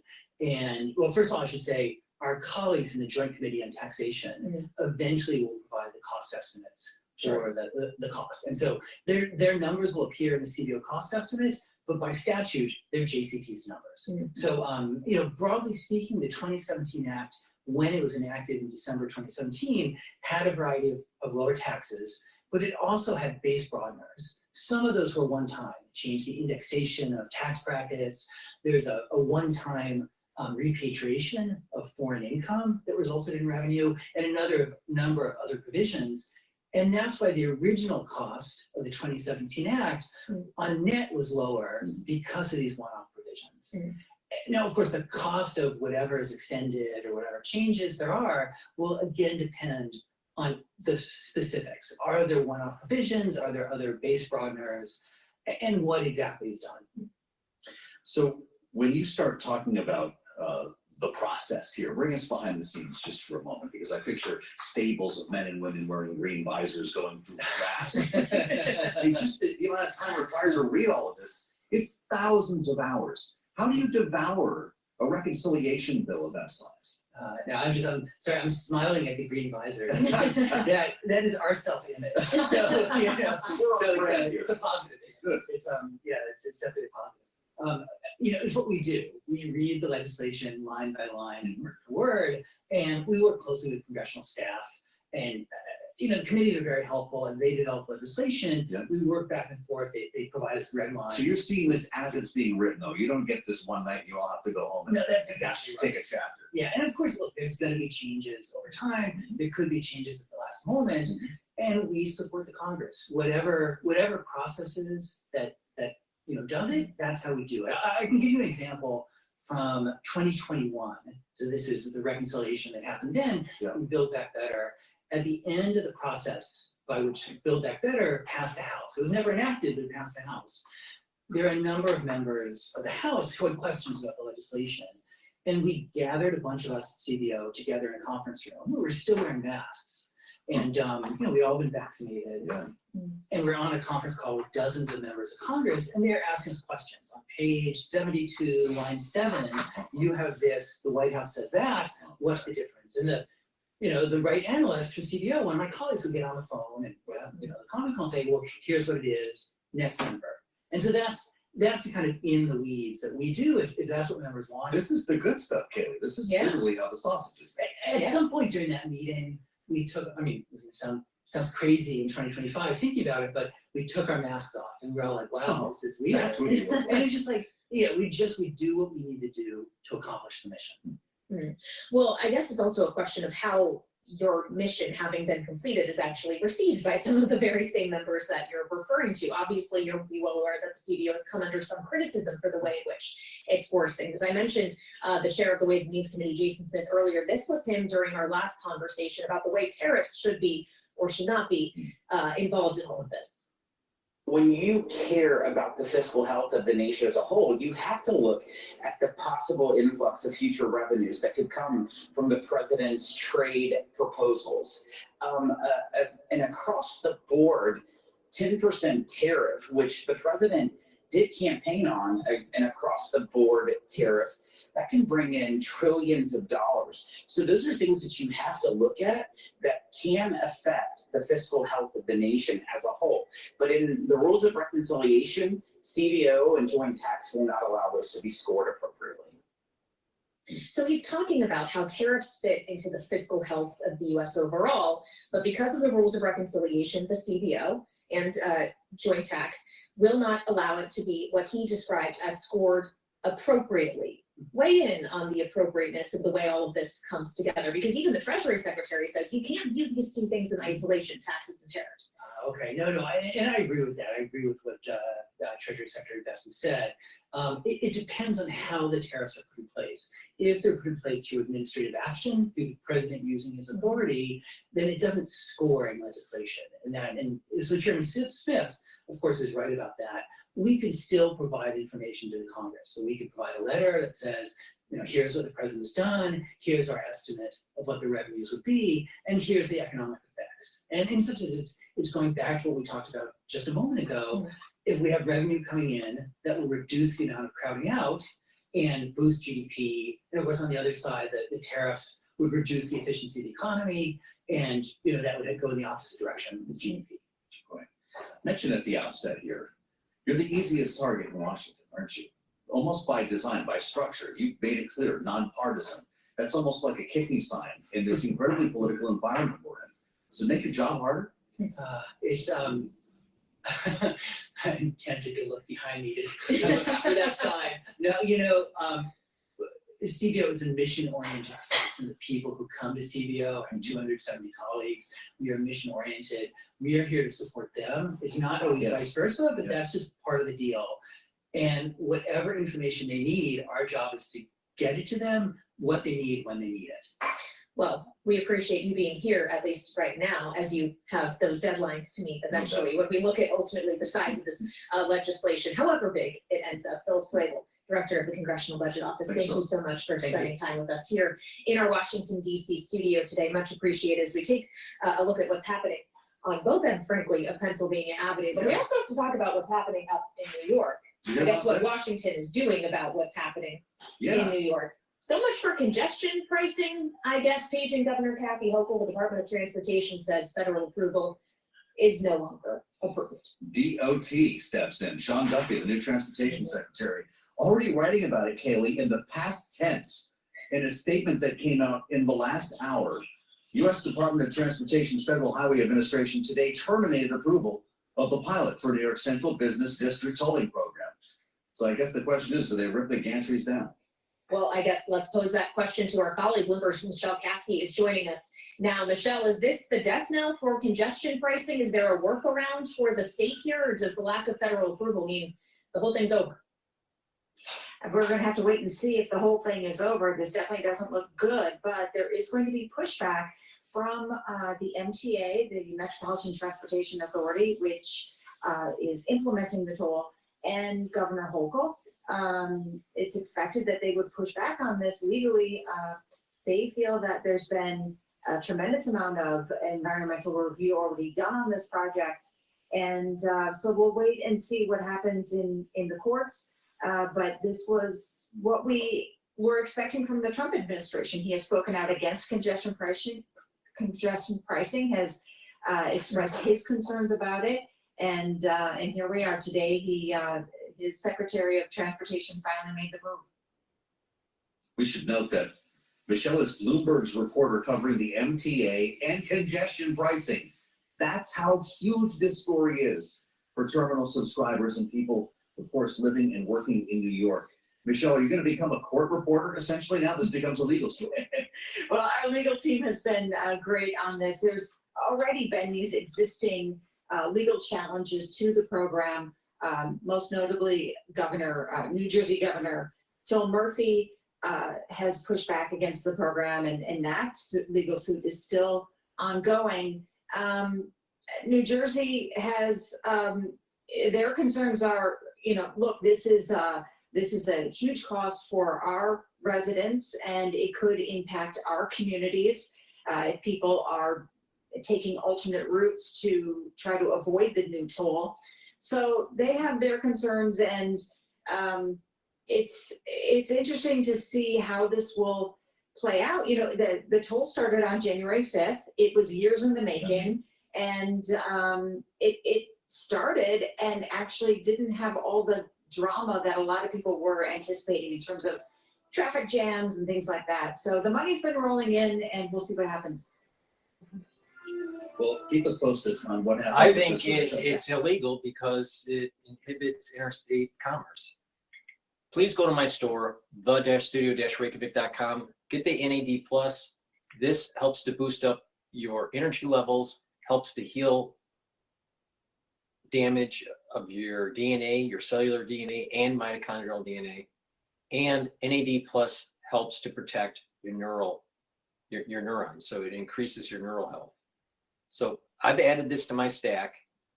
It's really important. Boost up your energy levels, repair that DNA damage, and protect your neurons. Ubiquinol is the highest bioavailable form of CoQ10 that you can buy. Ubiquinol is an antioxidant, so it's going to soak up free radicals. It's synergistic with C60, but also ubiquinol is going to help with your mitochondrial health, boost up that health. You're going to have more ATP. You're going to soak up those free radicals because it's an antioxidant. And guess what? It's also going to protect your neurons. It's synergistic with NAD+, ubiquinol, resveratrol. So please go to my store, get the ubiquinol. If you're 40 years of age or older, you should be taking ubiquinol every day to protect your neurons. Same thing with NAD+, because you need to repair your DNA damage and protect your neurons. NAC, I've added to my stack. Why? To boost up glutathione levels. Glutathione pathway is another way to soak up free radicals. Synergistic with C60, NAD+, and ubiquinol and resveratrol. NAC also helps to detoxify your liver and your kidney, especially if you take acetaminophen. And NAC helps to calm your nervous system. It reduces anxiety. You want to go into parasympathetic mode. That will help with your heart rate, that will reduce the cortisol levels, and by bringing down anxiety and going into a parasympathetic mode, your body heals better. So please go to my store, the-studio-reykjavik.com, get NAC, calm your central nervous system, reduce anxiety, soak up free radicals through the glutathione pathway, and detoxify your liver and your kidney. Please go to my store, the-studio-reykjavik.com. Follow the protocol, stack them the way I'm telling you to stack them, and get healthy. It's a holistic approach. It's not just about supplementation. It's about proper diet, exercise, stretching, balancing exercises, learning new things, reading, writing, talking to people, getting proper sleep, mindfulness, spirituality. When you couple that all together with the proper diet and supplementation, you're really going to supercharge your health. It's a holistic approach, but it works. Most chronic diseases in the United States are self-induced because of lifestyle. You can reverse most of these issues in the United States. Not all of them, but most of them. Please go to my store, the-studio-reykjavik.com. Use discount 5 and you get $5 off.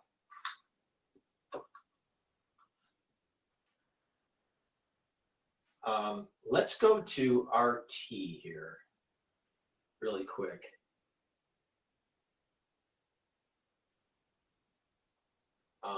and see how they're playing the whole Zelensky-Trump issue. They want a seat at the table. You could say the people have to, wouldn't the people of Ukraine have to say, like, you know, it's been a long time since we've had an election. Since we are discussing 4%, we understand this misinformation is coming from Russia. We understand this and have proof that these figures are being discussed between America and Russia. That's not a Russia thing. That's something coming from me and coming from many other countries also. Unfortunately, President Trump is living in this disinformation space. Now, former Slovak military attaché and retired General Joseph Victory believes that the writing is on the wall for Zelensky, and he knows it.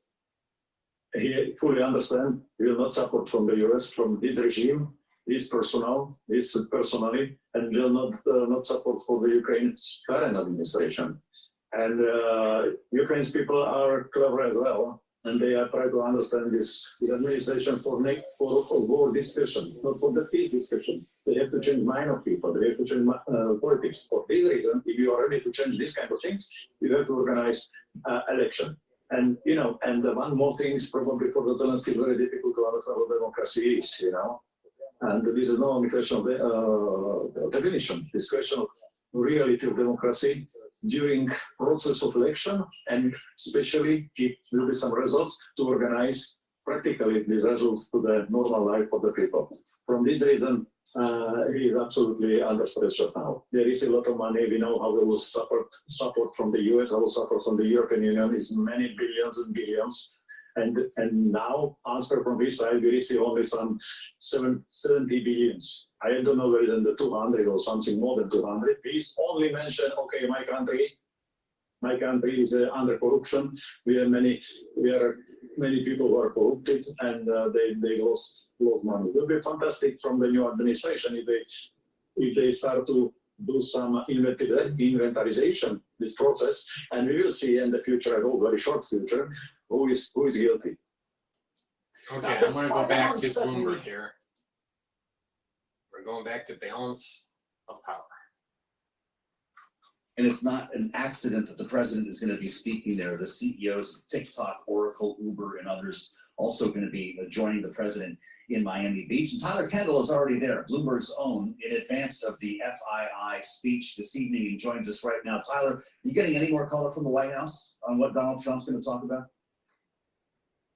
Well, Joe, at this point, we are expecting the main thrust of it to be about this idea of more investment coming into the U.S. We know that Saudi Arabia has committed at least $600 billion over the course of 4 years, the span of President Trump's tenure into the U.S. And while President Trump would like to see that number go up, I actually spoke to one foreign policy official here on the ground who said that this actually marks a slight shift in Saudi Arabia's policy, as they've been trying to focus more on bringing in domestic investment instead of exporting out capital. But of course, that export of capital out makes good inroads with this new Trump administration. And there's a few key things that are happening here. We do know that they want to focus on some key areas of agreement, such as investments in artificial intelligence and also advanced manufacturing. We also just got a readout of some other topics that are expected to come up, including whether or not tech companies will become more powerful than government, as well as what's known as mega developments. We can also expect energy transition to come up too. But when it comes to what President Trump could talk about, of course, Saudi Arabia has found itself really in the center of some of the White House's most recent policy goals. You mentioned there at the top those talks that we just saw there yesterday between the U.S. and Russia. But to be sure, there are still some points of contention that President Trump might decide to bring up in his speech, including his proposed plan for Gaza or his recent complaints about oil prices. All right, Bloomberg's Tyler Kendall live on the scene in Miami. We'll be checking in with Tyler throughout the day and into the evening as the president prepares to speak. Thank you so much. As we consider what will be actually in his remarks, the impact they will have, we turn to our political panel. Rick Davis is with us, Bloomberg Politics contributor, Stone Court Capital partner, and Republican strategist, alongside Democratic strategist Kristen Hahn, partner at Rock Solutions. Welcome to you both. Rick, it's no secret that Donald Trump does like to talk about deals that he makes to bring investment into the U.S. We've seen a series of executives standing next to him at Mar-a-Lago, specifically announcing investments into the U.S., the Stargate project with Oracle, Oracle and SoftBank and OpenAI, a recent example too in this administration. Is he going to be making some more big proclamations about money coming in tonight? Yeah, I wouldn't be surprised if they use this venue to announce some deals. He is the deal president. If Joe Biden was the union president, Donald Trump is the deal president and loves to be able to talk about commitments that other people are making to invest in the United States. So yeah, I would think that that might be one of the aspects, but it is another opportunity for him to sort of showcase his relationship with Saudi Arabia, and their commitment is discussed, billions of dollars of potential foreign investment in the United States, something that they don't actually do much of anymore, but have, been welcomed into the business community in the United States in a big way. But it also is an opportunity for him to talk about tariffs, which seems to be one of his favorite topics and his favorite word. And so we'll see if tonight he showcases anything more along the sectoral tariffs that he's discussed already. Well, you point us to what the president was talking about last evening, Rick, at Mar-a-Lago. Tariffs did come up, and he added more details to the idea of auto tariffs being implemented at the beginning of next month. Here's what he said. Some of the biggest companies in the world, and because of what we're doing economically and through tariffs and taxes and incentives, and they want to come back into the United States. Have you decided specifically what the auto tariff rate should be? Yeah, I probably will tell you that on April 2nd, but it'll be in the neighborhood of 25%. We want to give them time to come in because, as you know, when they come into the United States and they have their plant or factory here, there is no tariff. So we want to give them a little bit of a chance. Kristen Hahn, surely he'll talk about tariffs as he makes his way through the issues tonight in Miami. Again, that speech starts at 5 o'clock. But what's your thought on this idea of threats versus actual policy? Let's put China aside for a second. Will any of the tariffs he's threatening against Canada, Mexico, Europe, and beyond actually be implemented? Yes. It's interesting. You never really know with him, what comes out of his mouth, we have to listen to. He's the president of the United States, but, he has a history of kind of backing off of these things. Is this a situation where it is his strategy going forward? It might be. It's interesting that he talks about this terrible deal that we made with Mexico and Canada that was one of his construction. And then other times, he'll take credit for what previous presidents have done that were implemented. So, I think that other countries are certainly taking these threats very seriously. That how you react to them is very different than, other presidencies and how you would deal with, say, like a Biden presidency or a George W. Bush or Obama presidency.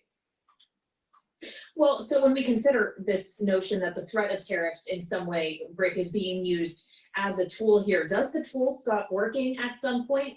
Or does he actually have to allow some tariffs to be implemented, as in the case of China, just to prove that he's willing to do it so that the fear remains?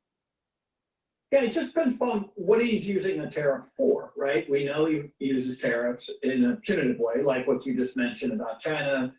China lets too much drugs into the United States, fentanyl. So we're going to put a tax on China to get them to do the right thing there. If they don't do the right thing, my guess is that tariff stays on. He then uses it to spur investment in the United States. These car tariffs and chip tariffs, basically a message to the world community: come build a factory here, and we'll let you have the tariff regime. He was part of the group in his administration that got the Taiwanese semiconductor company TSMC to build a massive, almost $10 billion factory in Arizona. They haven't produced a chip yet, but they've been spending a lot of money building a factory. So I don't know what the standard is, right? I mean, like, do you get exempt from the tariff if you break ground, if you make a commitment, or if you actually just produce chips here? So all that is TBD, but he uses tariffs in a lot of different ways, both to create reciprocity. The car tariffs are a great way to create reciprocity. Europe charges 4 times higher tariffs than we do on cars. We do, however, charge a 25% tariff on trucks. So one of the reasons we have such a good truck market here. and a lousy car market. So if he tries to rationalize that, it'll be more on an economic basis. So it just depends upon what he's trying to accomplish with tariffs. He sees them as the best tool of state that he has, and in many cases, he'll be right. All right, It's a there's discount that he should breaking fall. news. There's breaking news with BBC. British Egyptian team locates first tomb of pharaoh since Tutankhamun was found more than a century ago. Now, okay, so now we're getting into the metaphysics here, all right? That would not be surprising that the finding of this tomb from a metaphysical perspective is opening up a gate, a spiritual gate, or an archaeological find that is another stepping stone of this movement towards the Messianic era. You know, remember I was saying, like last night, I was saying, oh, we're in Egypt. We're in a global Egypt. And everyone knows the Exodus from Egypt. The Jews were in Egypt for 200 years or whatever it was. And there was a series of plagues over a year, and there was an Exodus. And then the Jews roamed around in the desert for 40 years, right? So everyone knows the story. But we are literally, since diaspora, since the Jews had the fall of the Second Temple, and the Jews had been in diaspora for a couple thousand years, right? The world has been in Egypt, in Golis, in a hell, all right? Everyone. There's a global Egypt that everyone is a slave to a system. And that as we approach the Messianic age, once the Messianic age happens, it's the destruction of this Egypt or this global hell, all right? And everyone has the opportunity to be free from it. And this is the alignment of the soul roots that I've explained.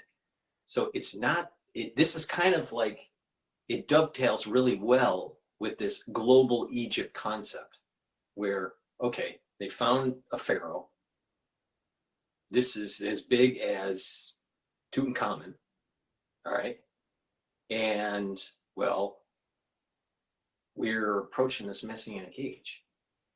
So let's find out what they found, and, you know, and it'll probably be on the major networks tonight. But fascinating discovery in terms of archaeology. But I think it dovetails really well with this global Egypt, hell, slavery concept that I have. That I mentioned for multiple videos, but last night I talked about it, and the night before. All right. So Bloomberg is now on break here, and RT is talking about Zelensky. We may pivot to RT here. Please go to my store, the-studio-reykjavik.com. Get the Boomer Boost. It has 68 nutrients. It has a very comprehensive profile here that you can spend the time and read on my website. All right, but it targets multiple systems. It targets your heart and your cardiovascular system. It improves your heart and your cardiovascular system. It improves your brain function. It improves your musculature. You'll have more energy. You'll have increased energy and increased metabolism. You can lose weight with this. There's a big scooper. Take it every day. Take it once a day. Take it either for breakfast or for lunch is the best way to do it. You can mix it with soft foods like hummus or yogurt, or put it in a smoothie, or mix it with milk, or some people just use filtered water. However you want to take it, it's up to you. But take it once a day, and that's your breakfast or your lunch. All right? Don't worry, you're going to have lots of energy. You will feel the effects of Boomer Boost in 72 hours. Your energy levels, your well-being, you're going to have better sleep.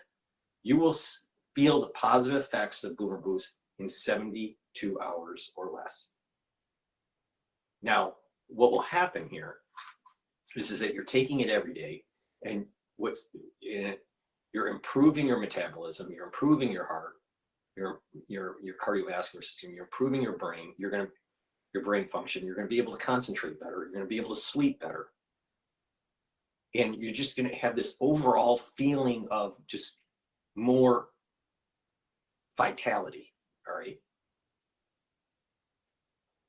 So take this every day, lose weight, and improve your health. Now, you should be also doing these other holistic things that I've been saying throughout this broadcast. The proper diet, the proper exercise, balance, stretching, learning new things, talking to people, reading and writing, staying away from screens, right? You don't want too much screen time unless you're watching me. And then, you know, the other things to focus on are detoxifying your body, right? Cleaning your environment. When you approach this from a holistic point of view, then you're going to get even additional benefits. But if you just take a scoop of this a day, in 72 hours, you're going to have more energy, you're going to sleep better, and you're going to feel the positive effects right away. And it's just, you're going to compound that if you follow taking other supplements with it.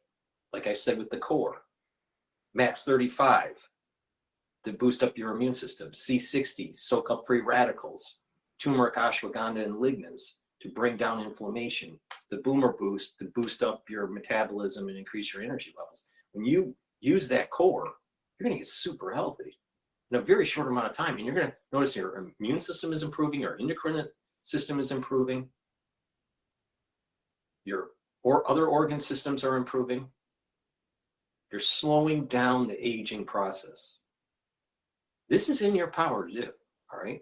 Now, it gets even better when you couple it with the barley. When you couple it with the barley, you're controlling your A1C levels and you're building up strength. So please go to my store, the-studio-reykjavik.com, use discount 5, get the Boomer Boost. If you want to take it with the barley, please do. You get added benefits to that because the barley, either heirloom barley or gladiator barley, is high density protein. And it'll help you to detoxify your body, bring down inflammation, soak up free radicals through superoxide dismutase, control A1C levels. I just gave you the formula on how to reduce diabetes, how to get many Americans are borderline diabetic if they're not diabetic already. You want to get away from that? Take Boomer Boost and take Gladiator barley and do a little bit of exercise, and you're going to control your A1C levels. Take ashwagandha root, controls your blood glucose levels. I just gave you the formula not to get diabetes. Now, some people get juvenile diabetes because of a genetic disorder, but most people in the United States that have diabetes is because of the lifestyle. Most. So please go to my store, the-studio-reykjavik.com, get the Boomer Boost, get healthy, lose weight, improve your brain function, improve your heart, use discount 5, and you get $5 off. To halt congestion pricing. Stocks are fluctuating. We've got 20 minutes to go until the latest FOMC minutes. And right now we have got the Dow down 138, down 0.3%. But the S&P is higher, up 6, up by about 0.1%. NASDAQ up 21, a gain of 0.1%. The 10-year 4.55%, with the 2-year 4.28%. Spot gold down $13 the ounce, 29.22, drop there of 0.5%. West Texas Intermediate crude up 0.5%, 72.22 a barrel on WTI. JetBlue says it absolutely will consider alliances with other airlines. The carrier had 2 recent tie-ups with other carriers blocked by federal courts. And now the airline's president, Marty St. George, says it is ready to craft another alliance if the right terms are found. JetBlue shares down now by about 4.5%. Again, recapping and repeating our top story, the NTA is suing the U.S. DOT secretary over the move to halt congestion pricing. For on-demand news 24 hours a day, subscribe to Bloomberg News now wherever you get your podcasts. And Balance of Power continues. Back we go to Washington. Once again, your hosts, Joe Matthew and Kaylee Lyons. All right, Charlie Pellet, thank you so much. I'm Kaylee Lyons alongside Joe Matthew. Thanks for joining us on Balance of Powers. We've already discussed this hour. What's your social post from the president? I'm going to shift over to RT to get their perspective on this peace agreement. And that's even against the will of his own people.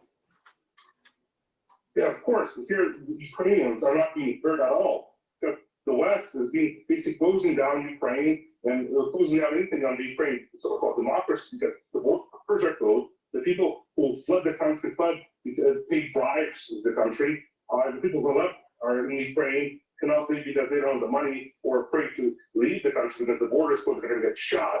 And today, nobody's hearing them. Nobody's hearing the people who are abroad or Ukrainians who are in Europe, who are in Russia. There's millions of Ukrainians in Russia who are not being heard of.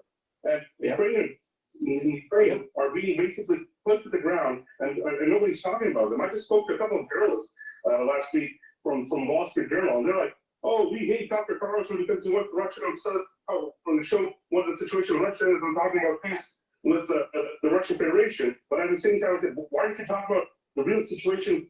Dr. Carlson talking about the real situation in Russia and talking to Putin. Why are you talking to Ukrainians? Why are you not talking and showing the real situation, how Ukrainians are being thrown as dogs to the front lines and they're not being questioned? What do they want? The real peace in Ukraine, they want real peace. They don't care if they're going to be controlled by Russia. Yeah, if it's going to be Russia, let it be Russia. That's what people are saying. We just want peace, we get our lives back, and we just want our country to be developing back again. That's what they want. But the West is no, they're closing their eyes. They don't want to even talk about it because they are afraid of the truth. Because if the truth comes out of the whole Western so-called deep globalistic movement. I'm really glad you brought it up. I mean, well over 1 million, I think it's 1.3 million Ukrainians came to Russia after the SMO started, okay? I've never heard that in history where the so-called aggressor accepts people fleeing, that are apparently fleeing to the people that are oppressing them. That is never mentioned in Western media, and I'm really glad that you brought it up. All right, folks, I'm going to jump in here. We're going to go to a short break, and after that short break, we'll continue our discussion on Ukraine. Stay with us.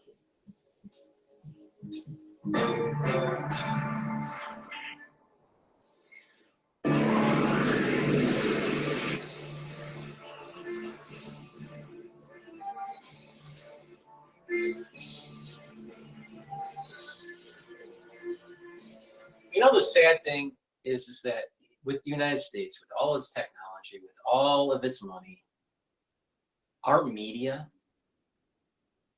doesn't do that great of a job in terms of international news. So you have to go to RT to get better international news. You have to go to France 24 or Sky News or DW or even Al Jazeera. Fox does a terrible job internationally. CNN does a terrible job. MSNBC does a terrible job. CBS, ABC, NBC, they all suck. Even Bloomberg doesn't do that great of a job for international news unless you listen to the Asian or European time zone segments. But the American side of it is terrible. It's really, it's amazing.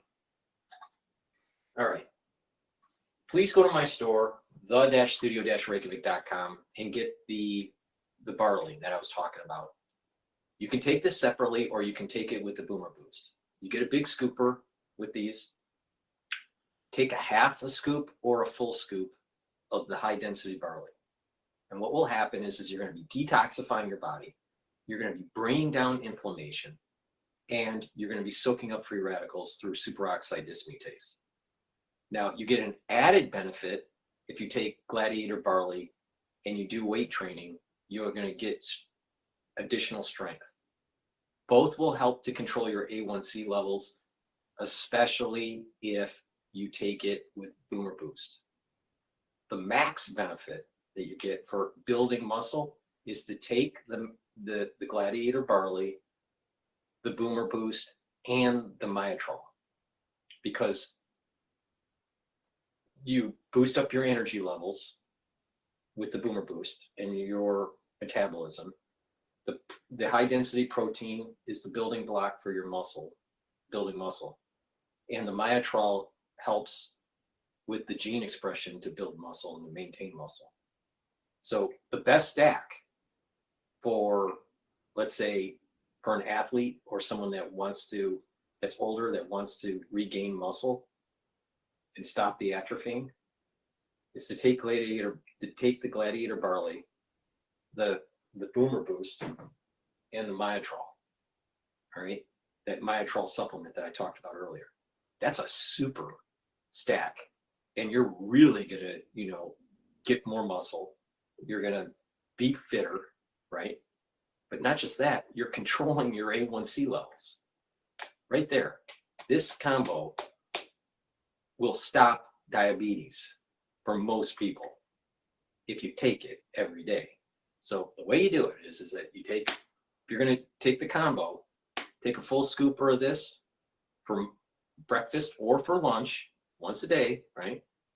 Half a scoop or a full scoop of the Gladiator Barley or the Heirloom Barley, and then put it in that soft food or filtered water, milk, or, you know, a smoothie, however you want to take it. Do that every day. You're going to lose weight. You're going to gain strength, especially if you take the Myotrol and you weight lift. And you're going to be much healthier. You're going to have a lot more energy. You're going to be building muscle. You're going to be moving around, and you're going to have more vitality. And you're going to see the benefits of the detoxification of the barley, bringing down inflammation and soaking up those free radicals. Let's say, you know, you have joint pain because you're older and you used to be an athlete or whatever.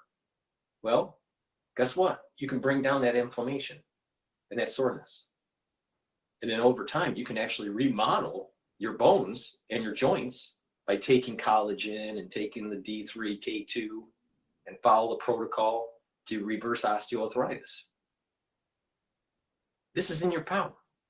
But these clowns that they, you know, these physicians, they just want to give you, they want to just prescribe you medication that has so many side effects you don't even want to take it. Or do you want to slowly repair the process and get to the root cause of your problems? Most physicians don't get to the root cause of your problem. They'll give you a prescription for something, but it has lots of side effects. Like, for example, you have, let's say, really bad cholesterol. All right, what do they give you? A statin. Statins have side effects. You get these muscle cramps, and you know, and you don't want to take it. Long-term usage, there's been signs that statins may cause problems with brain health and produce cognitive decline with long-term usage. Do you really want that? Or does it make more sense to exercise, proper diet, and proper supplementation to reverse your high levels of total cholesterol? I just gave you the recipe. Now the question is, are you going to do it? So please go to my store, the-studio-reykjavik.com. Get the Gladiator Barley or the Heirloom Barley.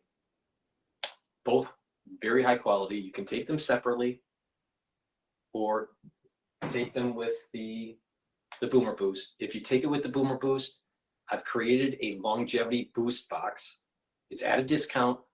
You get your choice of Gladiator Barley or Heirloom Barley, your choice, and you get the Boomer Boost.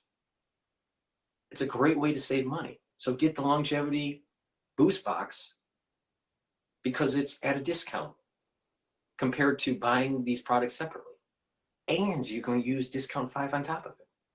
I've done everything in my power to be able to mix and match these things at different price points to get these great products in your hands to reverse the chronic disease that is happening in the United States and slow down the aging process.